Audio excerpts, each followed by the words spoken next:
Et bonsoir, bonsoir et bienvenue dans ce nouveau live de Planétéo. Je suis Théo et je vous accueille ce soir sur ma planète pour un nouveau live de lecture. Et oui, ce soir, et si on lisait le roman Le Château de Franz Kafka. Nous en sommes à l'épisode 6 de cette lecture. Nous arrivons au chapitre 14 et ce soir nous devrions lire le chapitre 14, 15 et 16. Si vous nous regardez en rediffusion sur YouTube, je vous invite d'ailleurs à checker la description de la vidéo où se trouvent des timecodes vous permettant de directement skipper l'introduction, skipper la pause que j'effectuerai plus tard dans le live et d'aller directement là où bon vous semble, au chapitre que vous voulez. Peut-être même à vous en servir de marque-page, comme ça vous n'avez pas à vous faire la vidéo d'une traite, parce que bon, ça risque d'être une vidéo d'une bonne heure et demie, comme d'habitude. Et voilà. Et d'ailleurs, comme d'habitude, on va commencer par une petite intro, le temps pour moi d'un petit peu m'entretenir avec vous. J'ai des petites infos qui devraient vous faire plaisir si vous suivez les autres lives de la chaîne, notamment les lives de découverte sur l'univers de League of Legends qui ont lieu le dimanche de 15h à 16h depuis ce début d'année. Le créneau a changé d'horaire depuis ce début d'année. Pour le moment, ça se passe plutôt bien. À ceci près que dimanche dernier, pendant le live, j'ai eu un désagrément puisque d'un seul coup le site que j'utilise pour vous présenter l'univers de League of Legends ne fonctionnait pas pendant le live, notamment et même uniquement sur la partie de la carte de Runeterra. Donc en gros c'est la carte du jeu et voilà, je m'en sers pour essayer de vous donner un contexte géographique et politique, donc géopolitique en somme, voilà, un petit contexte de comment vivent les nations, comment s'agence l'univers de League of Legends, comment vivent les populations les unes entre les autres. Donc voilà, c'est un peu ce qui me permet de donner une assise lors de ces lives de découverte aux personnages qu'on apprend justement à connaître lors de ces lives. Et la dernière fois, ça n'a pas fonctionné, j'ai dû un petit peu trickser, etc. Enfin bref, c'était pas terrible. Je vous avais dit que je regarderais ça avant dimanche, et que selon que je trouve une solution ou non, il y aurait un live dimanche ou non. Du coup, j'ai commencé à checker, parce que grosso modo, d'habitude j'utilise Google Chrome. Là, je suis obligé pour les lives de découverte de League of Legends, enfin de l'univers de League of Legends, d'utiliser Mozilla Firefox, parce que la carte interactive justement ne fonctionne pas sous Chrome, à moins qu'il y ait des réglages que je ne connaisse pas, mais bon. En tout cas, jusqu'à présent, j'avais toujours utilisé Mozilla par souci de confort, on va dire. Enfin, disons que c'était plus simple, anyway. Et surtout, ça fonctionnait tout simplement, sans que j'ai à me poser de questions. Du coup, j'ai commencé par essayer d'élucider le problème en partant sur Mozilla. Du coup, sur Mozilla, j'ai commencé à trifouiller les paramètres, etc. Et en essayant d'approfondir un petit peu justement ce que je pouvais peut-être changer comme données dans les paramètres, je me suis rendu compte qu'il y avait une mise à jour disponible. Du coup, je me suis dit, bon, je vais peut-être commencer par faire ça déjà. J'ai fait la mise à jour, Mozilla s'est mis à jour et instantanément j'ai récupéré le visuel de la carte interactive. Donc ça fonctionne, le problème a été résolu beaucoup plus vite que ce que j'aurais cru, et heureusement, parce que si ça n'avait pas fonctionné facilement, je sais pas comment j'aurais solutionné la chose. De toute manière, c'est souvent comme ça que ça se passe, hein. Quand il y a un problème informatique, c'est soit tu connais la manip et ça se fait en 2 secondes, soit les manips les plus simples ne fonctionnent pas, et au bout de 15 minutes, tu peux être sûr que tu vas en avoir pour plusieurs jours. Donc voilà, là ça va, ça a été réglé en même pas 10 minutes. Donc tant mieux. Les lives de découverte de l'univers de League of Legends ne sont pas mis en péril, et donc ce dimanche, il y aura bien un live sur le personnage de Blitzcrank. Voili voilou. Concernant également les lives de gaming, peut-être aussi des bonnes nouvelles pour ceux qui aiment me suivre en live de gaming. Alors, déjà, il semblerait que je sais pas si je devrais parler de ça, enfin je sais pas si c'est très important, mais vous savez que je fais des vidéos, enfin des lives de présentation de mise à jour à chaque nouvelle mise à jour de Sea of Thieves. Et d'après des infos comme ça qu'on a eu, a priori la prochaine mise à jour ne devrait pas arriver au milieu du mois de février. D'habitude c'est le deuxième mercredi du mois. Là apparemment il devrait avoir un petit chouïa de retard et ça devrait sortir plutôt fin du mois de février. Donc voilà, enfin il y aura une semaine de retard quoi, donc ça sera troisième mercredi du mois de février si j'en suis la logique. Après je peux pas en être sûr à 100% mais voilà. Donc voilà, ça c'est pas forcément une bonne nouvelle, mais de toute manière ça change rien puisque je continue les lives sur Sea of Thieves une fois par semaine, tous les mercredis, peu importe qu'il y ait mise à jour ou non. Donc voilà, ça change pas forcément grand chose dans le programme. Par contre, Oxenfree, on va bientôt l'avoir terminé. J'ai pas fait de live cette semaine parce que je m'en sentais pas forcément l'humeur. Mais je vais essayer de faire ça assez rapidement. Il y a des chances que ça arrive donc ce mercredi. Auquel cas, ça risque de faire Sea of Thieves de 13h à 16h et Oxenfree à partir de 21h. Pour terminer l'histoire une troisième fois. Et cette fois-ci, on aura terminé définitivement les sessions sur ce jeu, je pense. À moins que d'un seul coup, je chope une info qui me fasse frémir au point que je me dise ok, il faut que je refasse une quatrième fois le jeu. Mais je ne pense pas, je pense qu'on va s'arrêter à 3 boucles temporelles, ça sera pas mal. Et notre but, ça sera un petit peu de débloquer un maximum de contenu avant de dire au revoir à ce jeu. Et du coup, essayer de faire la chasse au trésor de Madame Adler. Pour ceux qui suivent les lives, vous savez de quoi il s'agit. Donc voilà, vous savez que ça arrive à son terme. Et une fois que ça sera arrivé à son terme, je me suis dit que j'allais pas tout de suite repartir sur une nouvelle série. Donc j'allais pas repartir sur un let's play d'un jeu qui nécessite des lives, comment dire, multiples. Et que j'allais plutôt faire des jeux un petit peu plus one shot, voilà, où on peut juste lancer une partie comme ça et puis faire une petite soirée dessus. Il y a des chances du coup que survienne le second, enfin le deuxième, parce que je vais pas dire second, parce que saviez-vous que lorsqu'on dit second, c'est que normalement il n'y aura pas de troisième, alors que quand on dit deuxième, c'est qu'il y aura un troisième. Donc voilà, je vais plus de dire deuxième que second.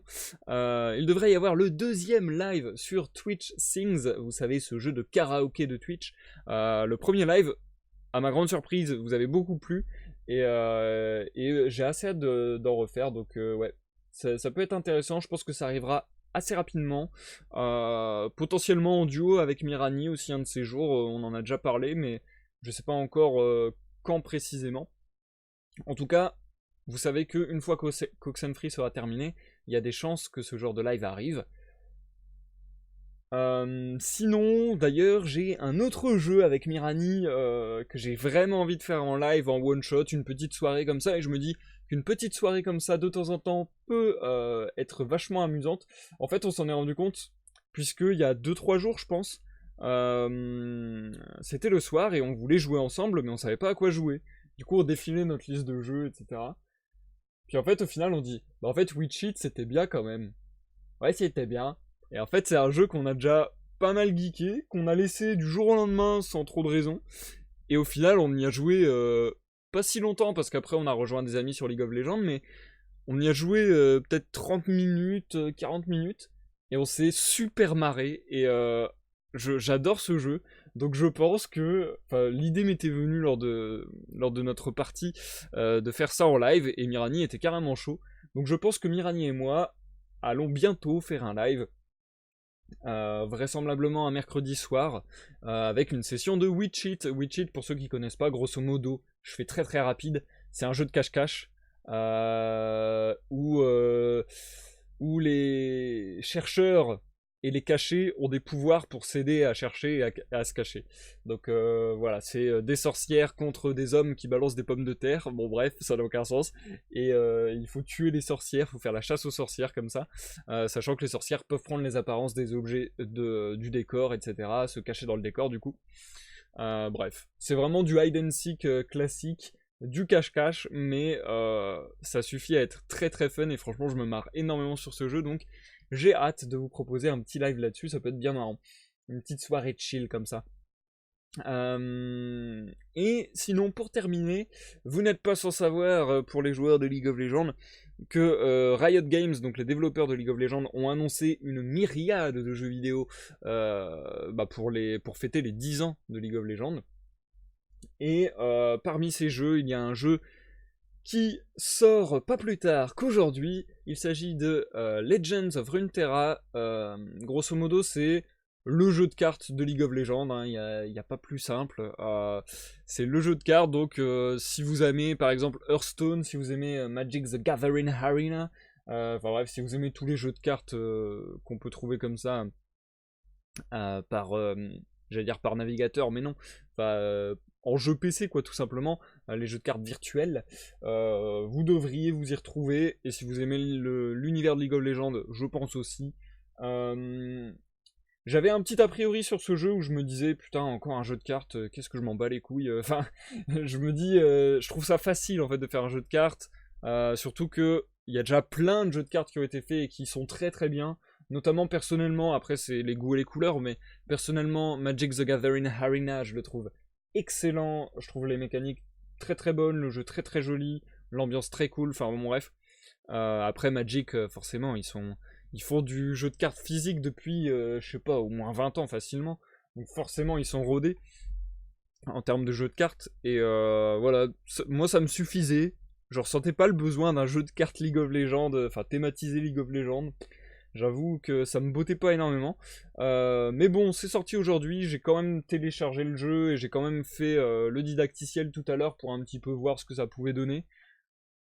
Je vais vous avouer que pour le moment, j'ai pas suffisamment joué pour savoir si ça me plaisait ou pas.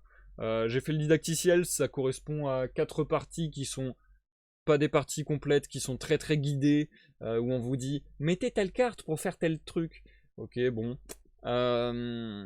Pour le moment, je trouve le jeu pas joli. Moi, c'est ça qui me rebute aussi le plus.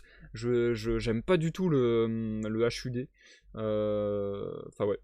J'aime pas la gueule du jeu. Par contre, j'aime bien les visuels. C'est bizarre ce que je dis. J'aime pas la gueule du jeu, donc j'aime pas comment le plateau de cartes est foutu, etc. Par contre, j'aime bien les visuels parce qu'on a des visuels déjà sur les cartes qui sont très jolis. Et dans les menus, dans les chargements, on a des visuels, mais mamma mia, qui font honneur à l'univers de League of Legends, qui sont vraiment très jolis. Donc, pour le moment, j'ai pas d'avis. Enfin, limite, voilà, j'aurais un petit a priori plutôt négatif même. Donc voilà, c'est pas forcément de bonne augure, mais je vais lui laisser sa chance, je vais tenter d'y rejouer. J'y rejouerai certainement d'ailleurs après ce live. Et j'y rejouerai aussi certainement avec des potes pour voir un petit peu s'il y a un intérêt. Bon, je continue à dire que c'est très très dommage. Après, si ça se trouve, ça va arriver un jour, mais je trouve qu'il y a une place manquante dans l'univers du jeu de cartes. Ça serait les jeux de cartes en multijoueur. Un jeu de cartes multijoueur virtuel. À ma connaissance, ça n'existe pas. Je suppose que ça doit exister, mais en tout cas, à ma connaissance, ça n'existe pas. Et je trouve que là, il y a une place. Et là, il pourrait y avoir un truc ultra intéressant. Ça me ferait trop marrer de jouer avec mes potes à un jeu de cartes virtuelles multijoueur. Par multijoueur, j'entends pas un joueur contre un joueur, mais j'entends plusieurs joueurs contre plusieurs joueurs. Donc voilà, j'attends un peu de voir ce que va donner le jeu, voir si mes amis aiment bien, s'ils arrivent à me hyper là-dessus, et voir si le jeu me plaît. Mais si c'est le cas, il y a moyen que je fasse un live une fois de temps en temps, ou au moins un live de découverte entre guillemets, quoi, pour voir justement si ça me chauffe. De toute manière, je suppose que les lives sur Legends of Runeterra, vous allez être totalement, je trouve plus le terme, submergé, c'est pas le terme que je cherchais, mais vous allez être totalement submergé de ce genre de live dans les temps à venir, puisque je suppose que tout le monde va en faire, vu que League of Legends c'est l'un des jeux les plus populaires sur Twitch notamment. Legends of Runeterra, je pense qu'il va suivre l'exemple. Hein. Bref, voilou. Je vous ai dit tout ce que j'avais à vous dire par rapport au live de gaming, par rapport au live de l'univers de League of Legends. Plutôt que des bonnes nouvelles et des programmes sympas en perspective pour la suite des lives. Je pense que je vais m'arrêter de parler dès maintenant. parce que déjà j'ai parlé beaucoup trop, c'est fou à chaque fois comment je fais des intros à rallonge alors que j'ai l'impression d'avoir pas grand chose à dire. Et du coup, je vais me taire, zip, clic-clouc, voilà, tout ça. Je vais vous inviter à vous installer bien confortablement, à prendre à boire et à manger. Santé à tous, chers amis. Ou bien à vaquer à vos occupations. Hein. Comme d'habitude, je sais qu'il y en a qui me regardent dans les enfin qui m'écoutent plutôt, dans les transports, en faisant leur ménage, en dessinant. Peu importe ce que vous faites, vous êtes les bienvenus. On va reprendre la lecture au chapitre 14. Le chapitre 14 et 15 sont relativement courts, donc je vais les lire d'une traite, je pense, sans faire de pause entre les deux. Le chapitre 16 est plus long, je le ferai du coup tout seul en deuxième partie de lecture de ce soir. Et d'ailleurs, le chapitre 16 ne possède pas de titre, puisque je vous l'avais déjà dit au début de cette lecture, Le Château est un roman déjà posthume et en plus inachevé. À un moment, Franz Kafka a dit c'est bon, j'arrête. Et il a vraiment mis un terme à sa carrière, entre guillemets, et il a voulu se débarrasser de toutes ses œuvres, etc. Enfin bref. Donc, dans cette logique, déjà, on peut voir qu'il y a des chapitres qui n'ont pas de titre, comme si il n'avait pas eu le temps d'arriver au bout du processus créatif, quoi. Pour replacer vaguement l'histoire, la dernière fois, je vais juste vous redire ça, pardon. On s'était arrêté au moment où, grosso modo, il y avait eu du chahut à l'école, qui est le nouveau lieu d'habitation donc de K et de sa copine Frida. Ils avaient eu donc du chahut avec l'instituteur, l'institutrice, les assistants qui ont fini par être virés, et enfin le personnage de Hans qui leur avait rendu visite, Hans qui est un élève de la classe de l'instituteur justement. Et c'était là qu'on s'était arrêté à l'entretien entre Hans, K et Frida.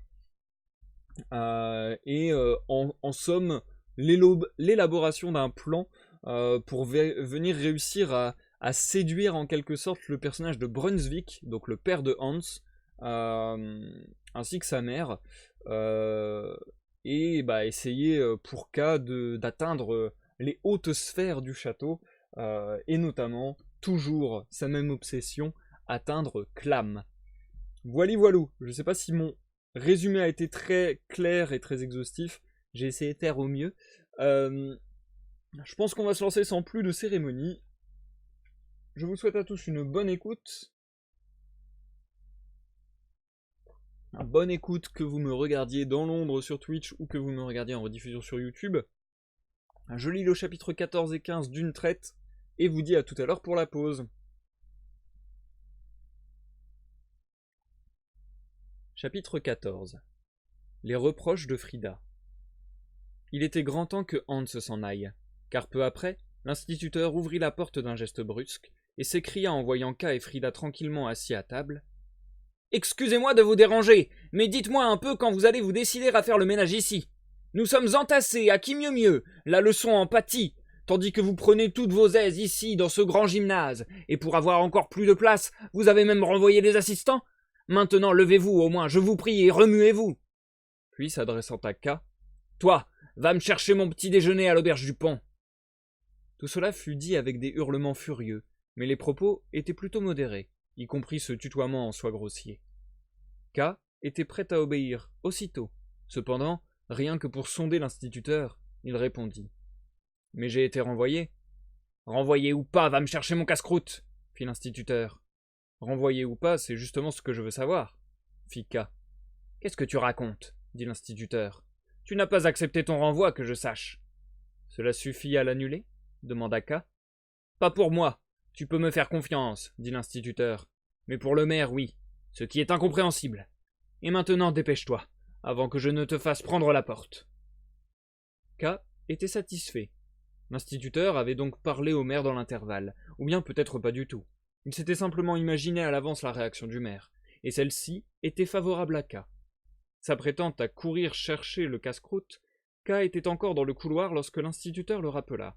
Soit qu'il voulût par cet ordre simplement éprouver la docilité de K, afin de pouvoir régler sur elle son attitude, soit qu'il eut de nouveau envie de commander, et prit plaisir à faire courir K à toute vitesse, puis sur son ordre, à le faire revenir aussi vite tel un garçon de café. De son côté, K savait que s'il cédait trop de terrain, il deviendrait l'esclave et le souffre-douleur de l'instituteur. Mais il décida de supporter patiemment ses lubies jusqu'à un certain point. Car s'il était prouvé que l'instituteur ne pouvait légalement le renvoyer, il pouvait sûrement lui rendre ce poste très pénible, voire insupportable. Or, ce poste comptait plus que jamais pour K.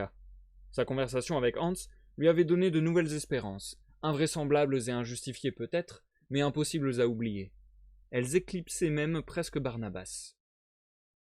S'il s'y abandonnait, et il n'avait pas le choix, il devait leur consacrer toutes ses forces, ne s'inquiéter de rien d'autre, ni de la nourriture, ni du gîte, ni des autorités municipales, ni même de Frida. Et d'ailleurs, il ne s'agissait au fond que de Frida, car le reste ne le préoccupait qu'en fonction d'elle.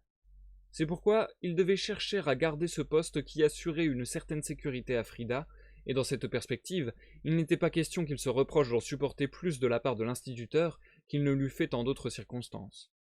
Tout cela n'avait rien de si douloureux. Cela faisait partie des éternelles petites misères de l'existence. Ce n'était rien par rapport à l'objectif que K visait, et il n'était pas venu là pour vivre dans les honneurs et la tranquillité. Tout comme il s'était trouvé prêt à courir à l'auberge, K était donc disposé, les ordres ayant changé, à commencer par ranger la salle pour que l'institutrice puisse y revenir avec sa classe. Mais il fallait se dépêcher de ranger, car ensuite K devrait aller chercher le casse-croûte de l'instituteur qui mourait de faim et de soif. K l'assura que tout serait fait selon ses désirs. L'instituteur resta un instant à regarder K, en train de se dépêcher, de ranger le couchage, de remettre en place les agrès, de balayer en toute hâte, tandis que Frida lavait et frottait l'estrade. Ce zèle sembla satisfaire l'instituteur. Il signala encore qu'il y avait devant la porte un tas de bois destiné au chauffage. Il ne voulait sans doute plus laisser K entrer dans la remise. Puis, en menaçant de revenir inspecter bientôt, il alla rejoindre les enfants. Après qu'ils eurent travaillé un instant en silence, Frida demanda à K pourquoi il était devenu si docile envers l'instituteur. Cette question était sans doute une preuve de compassion et de sollicitude, mais en se disant que Frida avait fort mal réussi à le protéger des ordres et des brutalités de l'instituteur, comme elle le lui avait promis, K se contenta de répondre sèchement que maintenant qu'il était concierge, il devait en exécuter les tâches. Puis le silence revint, jusqu'au moment où ce bref échange rappela à K que Frida avait été longtemps déjà comme perdue dans de sombres réflexions, et en particulier durant presque toute la discussion avec Hans. Tout en rentrant le bois, il lui demanda sans détour ce qui la préoccupait.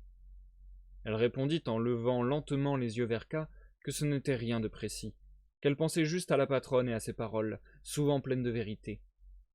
K dut insister pour qu'après bien des hésitations, elle répondit plus précisément, sans toutefois s'arrêter de travailler, non par excès de zèle, car le travail n'avança guère, mais pour ne pas être obligée de regarder K.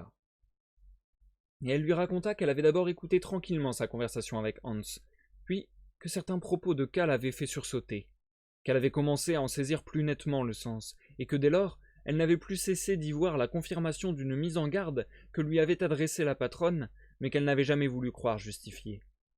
Agacée par ces formules générales et plus irritée qu'émue par cette voix larmoyante et plaintive, et surtout parce que la patronne venait encore s'immiscer dans sa vie, au moins par des souvenirs, faute jusque-là d'y être arrivée en personne, K jeta par terre le bois qu'il portait dans ses bras, s'assit dessus, et d'un ton grave demanda à Frida de s'expliquer pour de bon.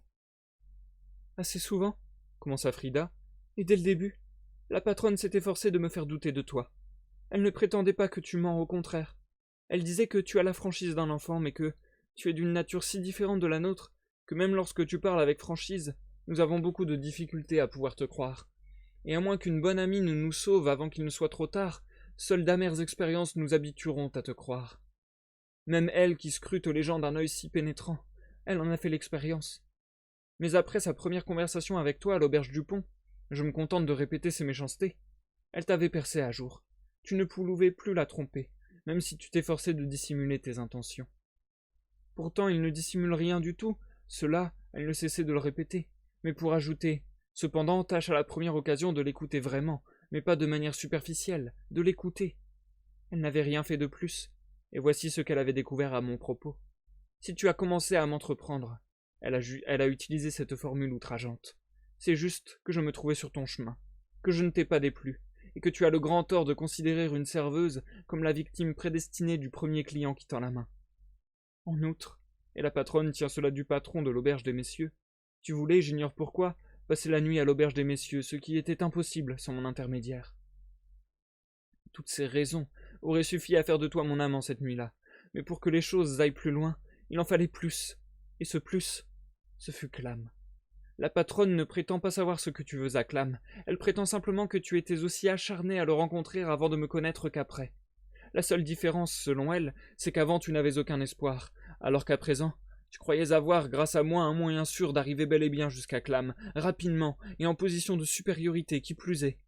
Quelle frayeur j'ai eue, mais elle est vite passée, étant sans raison profonde, lorsque aujourd'hui tu as dit qu'avant de me connaître, tu faisais fausse route ici. Ce sont peut-être les mêmes termes que la patronne a utilisés. Elle aussi dit que c'est depuis que tu me connais que tu as pris conscience de ton objectif. Car selon elle, tu crois avoir conquis en moi une maîtresse de Clam, et posséder ainsi un atout qui est une inestimable monnaie d'échange. Ton seul but serait d'en discuter le prix avec Clam. Comme je ne représente rien, et que seul le prix compte à tes yeux, tu es prêt à toutes les concessions en ce qui me concerne, mais intraitable quant au prix.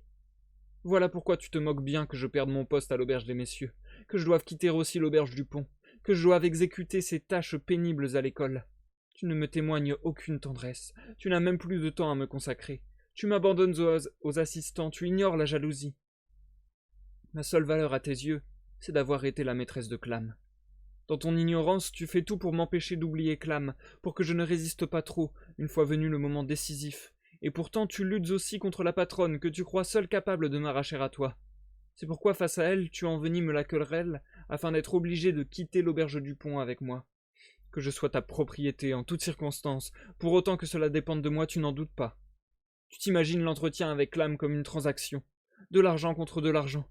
Tu calcules toutes les possibilités, pourvu que tu obtiennes ton prix, tu es prêt à tout. Si Clam me veut, tu me donneras à lui. S'il veut que tu restes auprès de moi, tu resteras. S'il veut que tu me chasses, tu me chasseras. Mais tu es aussi prêt à jouer la comédie si c'est avantageux. Ainsi, tu feras semblant de m'aimer. Tu chercheras à combattre son indifférence en accentuant ta propre insignifiance pour mieux lui faire honte, puisque tu as été son successeur. Ou bien tu lui raconteras que je t'ai confessé mon amour pour lui, ce qui est vrai, et tu le supplieras de me reprendre, moyennant paiement, bien sûr. Et si rien d'autre ne marche, tu seras réduite à mendier au nom des époux. Mais lorsque tu verras alors, ce fut la conclusion de la patronne, que tu t'es trompé sur tout, sur tes hypothèses et sur tes espérances, sur ta vision de Clam et de ses rapports avec moi, alors je connaîtrai un véritable enfer, car alors je serai ton unique possession, la seule qui te reste, mais une possession qui s'est révélée sans valeur, et que tu traiteras comme telle, puisque tu n'as pour moi que des sentiments de propriétaire. K avait écouté attentivement en serrant les lèvres. Le bois sous lui s'était mis à rouler, et K avait presque glissé par terre sans s'en rendre compte. Enfin il se leva, s'assit sur l'estrade, prit la main de Frida qui chercha faiblement à la lui retirer, et dit « J'ai eu parfois du mal dans tes explications à distinguer ton opinion et celle de la patronne. »« C'était seulement la sienne, fit Frida. Je l'ai écoutée, car c'est quelqu'un que je respecte, mais c'était la première fois de ma vie que je rejetais complètement son opinion. Tout ce qu'elle disait me semblait si mesquin, si loin de comprendre ce qui se passe entre toi et moi.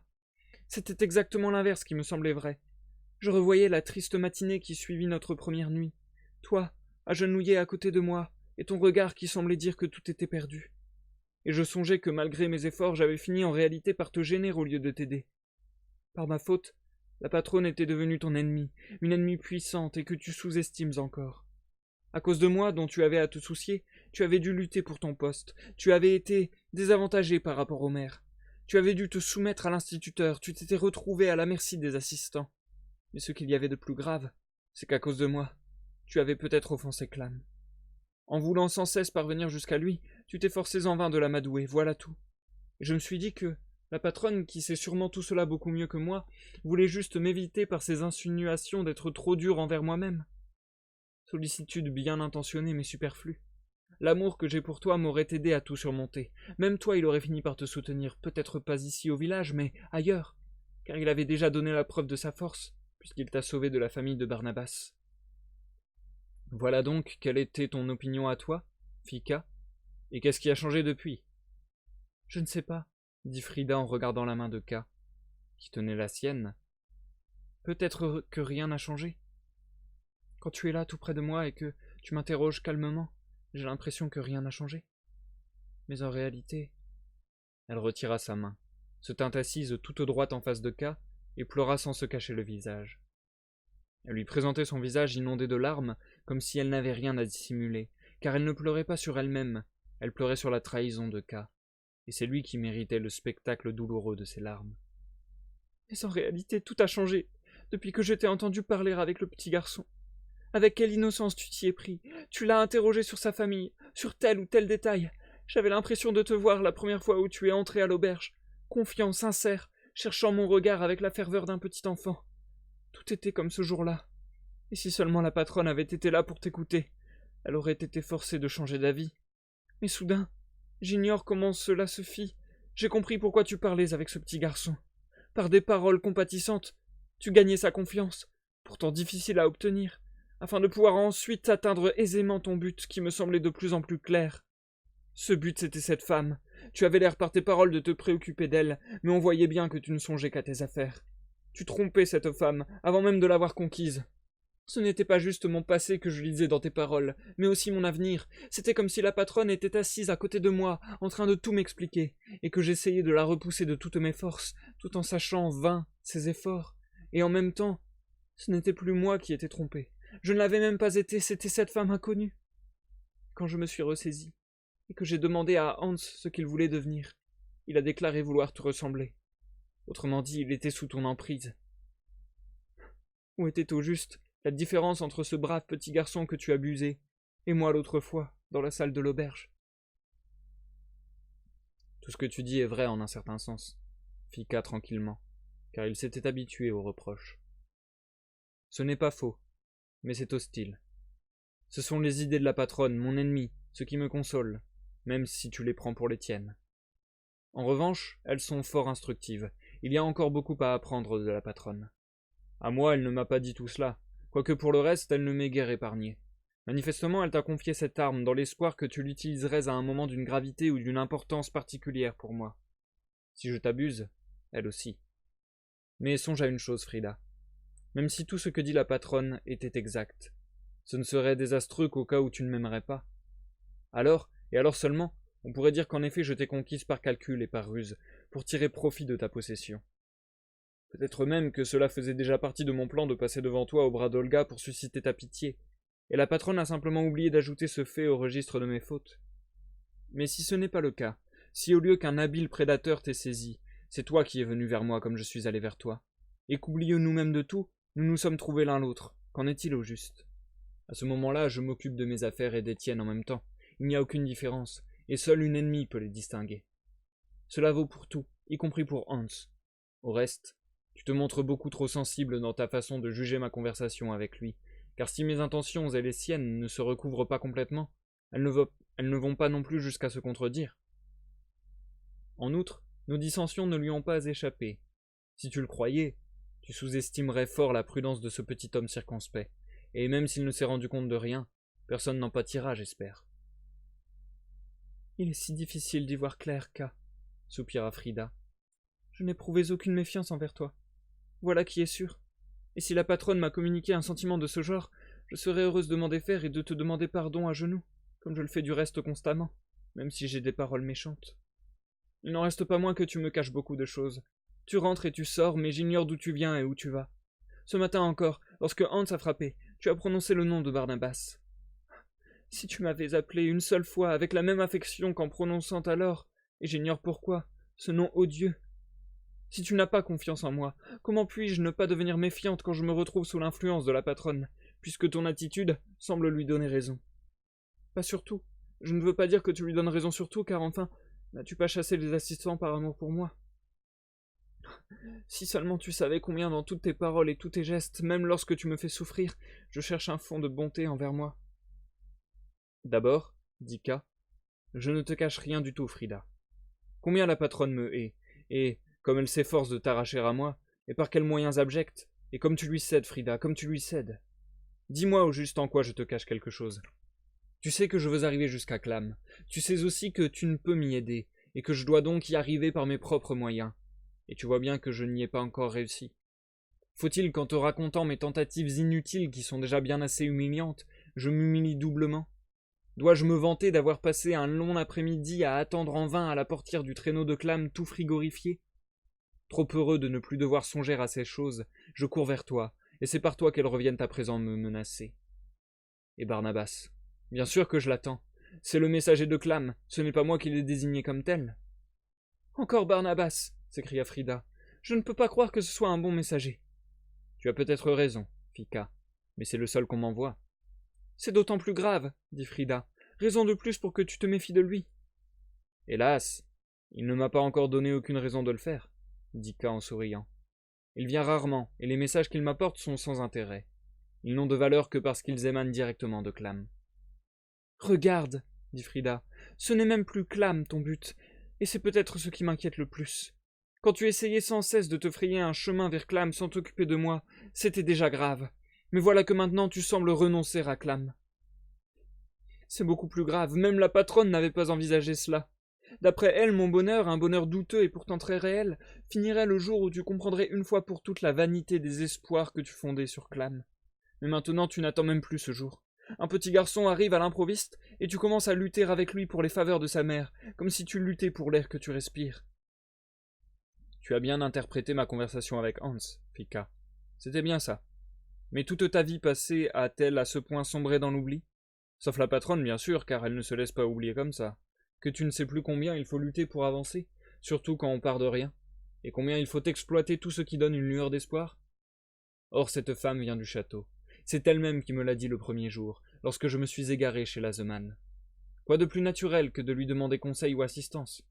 Si la patronne connaît par le menu tous les obstacles qui empêchent d'accéder à Clam, cette femme connaît sans doute le chemin, puisqu'elle l'a pris pour redescendre.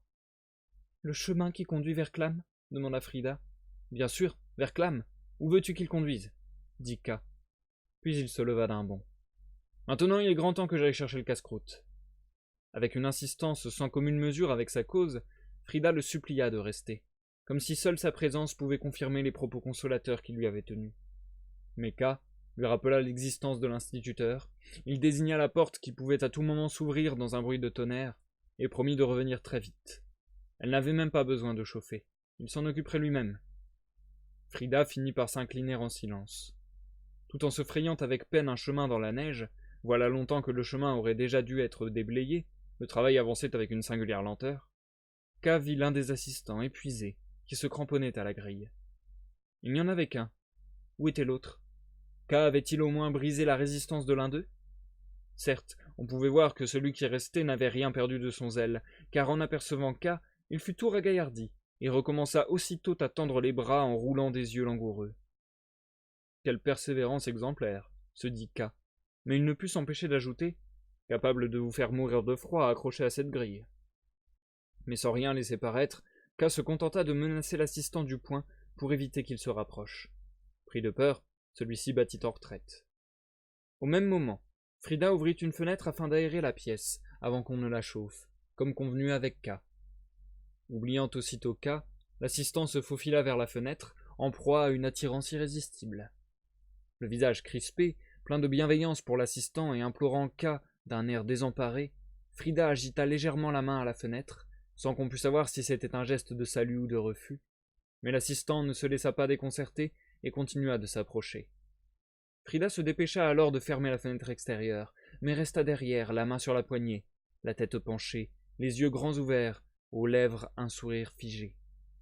Savait-elle qu'ainsi elle attirait plutôt l'assistant au lieu de le décourager? Mais K ne regarda plus en arrière. Il préférait se dépêcher et revenir rapidement.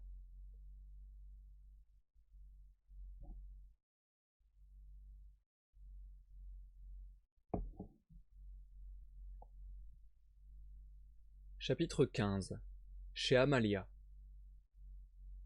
Enfin, il faisait déjà sombre, c'était la fin de l'après-midi.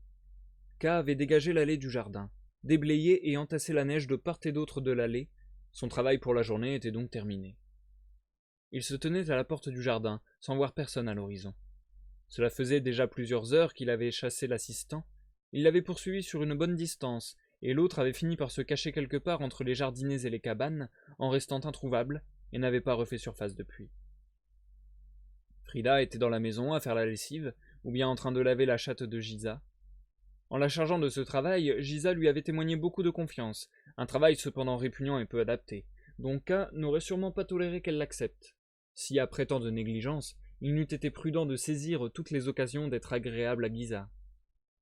Elle avait suivi K d'un œil bienveillant, lorsqu'il avait été chercher au grenier la petite baignoire pour enfants, lorsque l'on avait mis de l'eau à chauffer, et enfin, avec 1000 précautions, déposé la chatte dans la baignoire.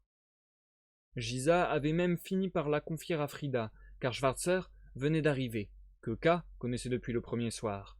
Il avait salué K avec un mélange de timidité, remontant à cette soirée, et d'immense mépris comme il seyait vis-à-vis du concierge de l'école, puis il était passé dans l'autre salle de classe avec Gisa. Ils y étaient toujours. À l'auberge du pont, K avait appris que Schwarzer, pourtant fils d'intendant, vivait depuis longtemps déjà au village par amour pour Gisa, et qu'il avait réussi, grâce à ses relations, à être nommé instituteur adjoint par la municipalité, fonction dont il s'acquittait pour l'essentiel en assistant à presque toutes les leçons de Gisa, assis sur un banc au milieu des enfants, ou mieux encore sur l'estrade, au pied de Gisa. Cela ne dérangeait plus personne. Les enfants s'y étaient habitués depuis longtemps, et d'autant plus facilement peut-être que Schwarzer n'avait ni le goût ni le sens des enfants. Il leur parlait à peine et s'était contenté de remplacer Gisa pour les leçons de gymnastique, heureux pour le reste de vivre dans le voisinage, l'atmosphère, la chaleur de Gisa. Son plus grand plaisir était d'être assise à côté de Gisa et de corriger les cahiers avec elle. C'était d'ailleurs leur occupation du jour. Schwarzer avait apporté une grosse pile de cahiers.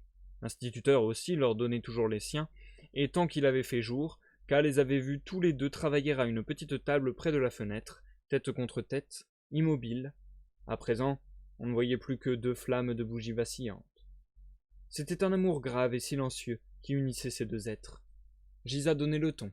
Même s'il arrivait que son tempérament un peu lymphatique, une fois déchaîné, dépasse toutes les bornes, elle n'aurait jamais toléré la même chose chez autrui en dehors de ces moments-là.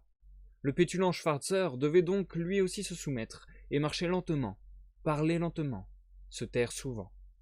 Mais de tout cela, on voyait qu'il était amplement récompensé par la calme et simple présence de Gisa. Pourtant, Gisa ne l'aimait peut-être pas du tout. En tout cas, ses yeux ronds et gris dont les paupières ne clignaient littéralement jamais, mais qui semblaient plutôt tourner autour de leurs pupilles, laissaient sans réponse ce genre de questions. On voyait seulement qu'elle tolérait Schwarzer sans le contredire, mais elle n'estimait sûrement pas à son juste prix l'honneur que cela représentait d'être aimée du fils d'un intendant, et d'un air imperturbable, elle promenait son corps ample et voluptueux, que Schwarzer la suivit du regard ou non. Schwarzer, en revanche, faisait pour elle le constant sacrifice de rester au village. Il rembarrait d'un air scandalisé les messagers de son père qui venaient souvent le chercher, comme si en lui rappelant le château et son devoir filial, ne fût-ce qu'un court instant, il troublait son bonheur de manière sensible et irrémédiable.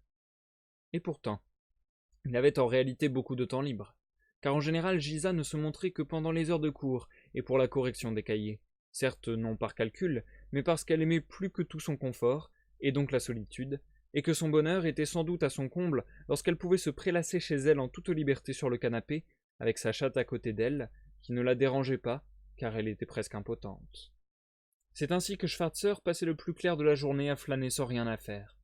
Mais cela aussi lui plaisait, car il avait toujours la possibilité, dont il profitait d'ailleurs très souvent, de se rendre rue du Lion, où Gisa habitait, de monter jusque dans sa soupente, et d'écouter à sa porte toujours verrouillée, ceci pour mieux repartir ensuite après avoir immanquablement constaté le silence total et incompréhensible qui y régnait. Mais chez lui aussi, les conséquences de ce mode de vie se manifestaient parfois, quoique jamais en présence de Gisa par des éclats ridicules, lorsque se réveillait son orgueil de fonctionnaire, lequel était à vrai dire fort déplacé dans sa position actuelle. Alors les choses ne finissaient en général pas très bien, comme K avait pu lui-même le constater. La seule chose étonnante, c'était qu'au moins à l'auberge du pont on évoquait Schwarzer malgré tout avec un certain respect, même lorsqu'il s'agissait de choses plus dérisoires que respectables, et Gisa jouissait du même respect. Mais si Schwarzer se croyait comme instituteur adjoint infiniment supérieur à K, c'était faux. Cette supériorité n'existait pas. Le concierge est une personne très importante pour le corps enseignant, surtout pour un instituteur du genre de Schwarzer. On ne saurait le mépriser impunément, et si pour des raisons hiérarchiques on ne peut renoncer à ce mépris, on doit au moins lui rendre la chose supportable par des compensations appropriées. K y songerait à l'occasion. D'ailleurs, Schwarzer avait dès le premier soir contracté auprès de lui une dette que les jours suivants n'avaient pas diminuée, même s'il avait justifié l'accueil que Schwarzer lui avait réservé. Car il ne fallait pas oublier que cet accueil avait peut-être influencé toute la suite des événements. C'était à cause de Schwarzer que, de manière tout à fait insensée et dès la première heure, toute l'attention des autorités s'était portée sur K, alors qu'entièrement étranger au village, ne connaissant personne, sans refuge, épuisé par sa marche, étendu sans défense sur sa paillasse, il était à la merci de la première intervention des autorités. Ne fût-ce qu'une nuit plus tard, tout aurait pu se passer autrement, dans le calme, à moitié en secret.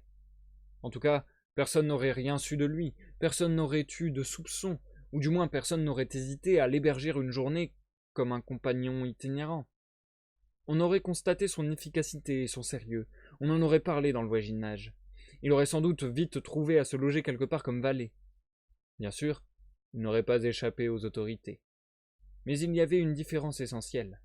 Dans un cas, le bureau central, ou quelqu'un se trouvant là, avait répondu au téléphone, était réveillé en pleine nuit par sa faute, sommé de prendre une décision immédiate, sommé avec une apparence d'humilité, mais avec une pénible insistance, et de surcroît par Schwarzer, qui n'était sans doute guère en faveur là-haut. Dans l'autre, au lieu de tout cela, K frappait chez le maire le lendemain dans les heures ouvrables, et se présentait en bonne et due forme, comme un compagnon itinérant, déjà hébergé pour la nuit chez un habitant de la commune, et qui poursuivra sans doute demain sa route. Sauf si d'aventure, chose fort improbable, il trouve ici du travail, juste pour 2 ou 3 jours bien sûr, car il ne veut en aucun cas rester davantage. Voilà plus ou moins comment les choses se seraient passées sans Schwarzer. Là aussi les autorités auraient suivi l'affaire, mais dans le calme, par la voie administrative, sans être dérangées par l'impatience de l'intéressé, qu'elles trouvaient sans doute détestable. Or, K était innocent de tout cela. C'était Schwarzer le coupable. Mais Schwarzer était le fils d'un intendant, et en apparence il s'était conduit correctement, donc on ne pouvait qu'incriminer K. Et la cause ridicule de tout cela? Peut-être l'humeur intraitable de Giza ce jour-là, ce qui avait conduit Schwarzer à déambuler toute la nuit sans pouvoir dormir, pour ensuite se venger de son chagrin sur K. Mais d'un autre côté, on pouvait dire aussi que K devait beaucoup à la conduite de Schwarzer. Elle seule avait rendu possible une chose que K n'eût jamais obtenue par lui-même, qu'il n'eût jamais osé obtenir, et que les autorités, quant à elles, n'eussent jamais permise, à savoir que, dès le début, il se présenta aux autorités sans subterfuge, ouvertement, face à face, dans les limites que celles-ci toléraient. Mais c'était un cadeau redoutable. S'il épargnait à K bien des mensonges et des tractations secrètes, il le privait presque aussi de toute défense. En tout cas, il le désavantageait dans la lutte, ce qui eût pu réduire K au désespoir s'il n'avait été forcé d'admettre que le rapport de force entre lui et les autorités était si disproportionné que tous les mensonges et les ruses dont il eût été capable n'auraient guère pu réduire la différence en sa faveur et seraient toujours restés relativement imperceptibles. Mais ce n'était qu'une idée qui lui servait de consolation. Schwarzer restait malgré tout son débiteur. S'il avait nui à K l'autre fois, peut-être pourrait-il l'aider à présent. Par la suite aussi, K aurait besoin d'aide pour les moindres détails, pour les tout premiers préliminaires, d'autant que Barnabas, par exemple, semblait de nouveau lui faire défaut. À cause de Frida, K avait hésité toute la journée à aller aux nouvelles chez Barnabas, pour ne pas être obligé de le recevoir devant Frida. K avait travaillé là dehors, et une fois son travail fini, il était resté dehors à l'attendre, mais Barnabas n'était pas venu. Il ne restait plus qu'à aller chez ses sœurs, juste pour un instant. Il les interrogerait juste sur le pas de la porte, et il serait aussitôt de retour.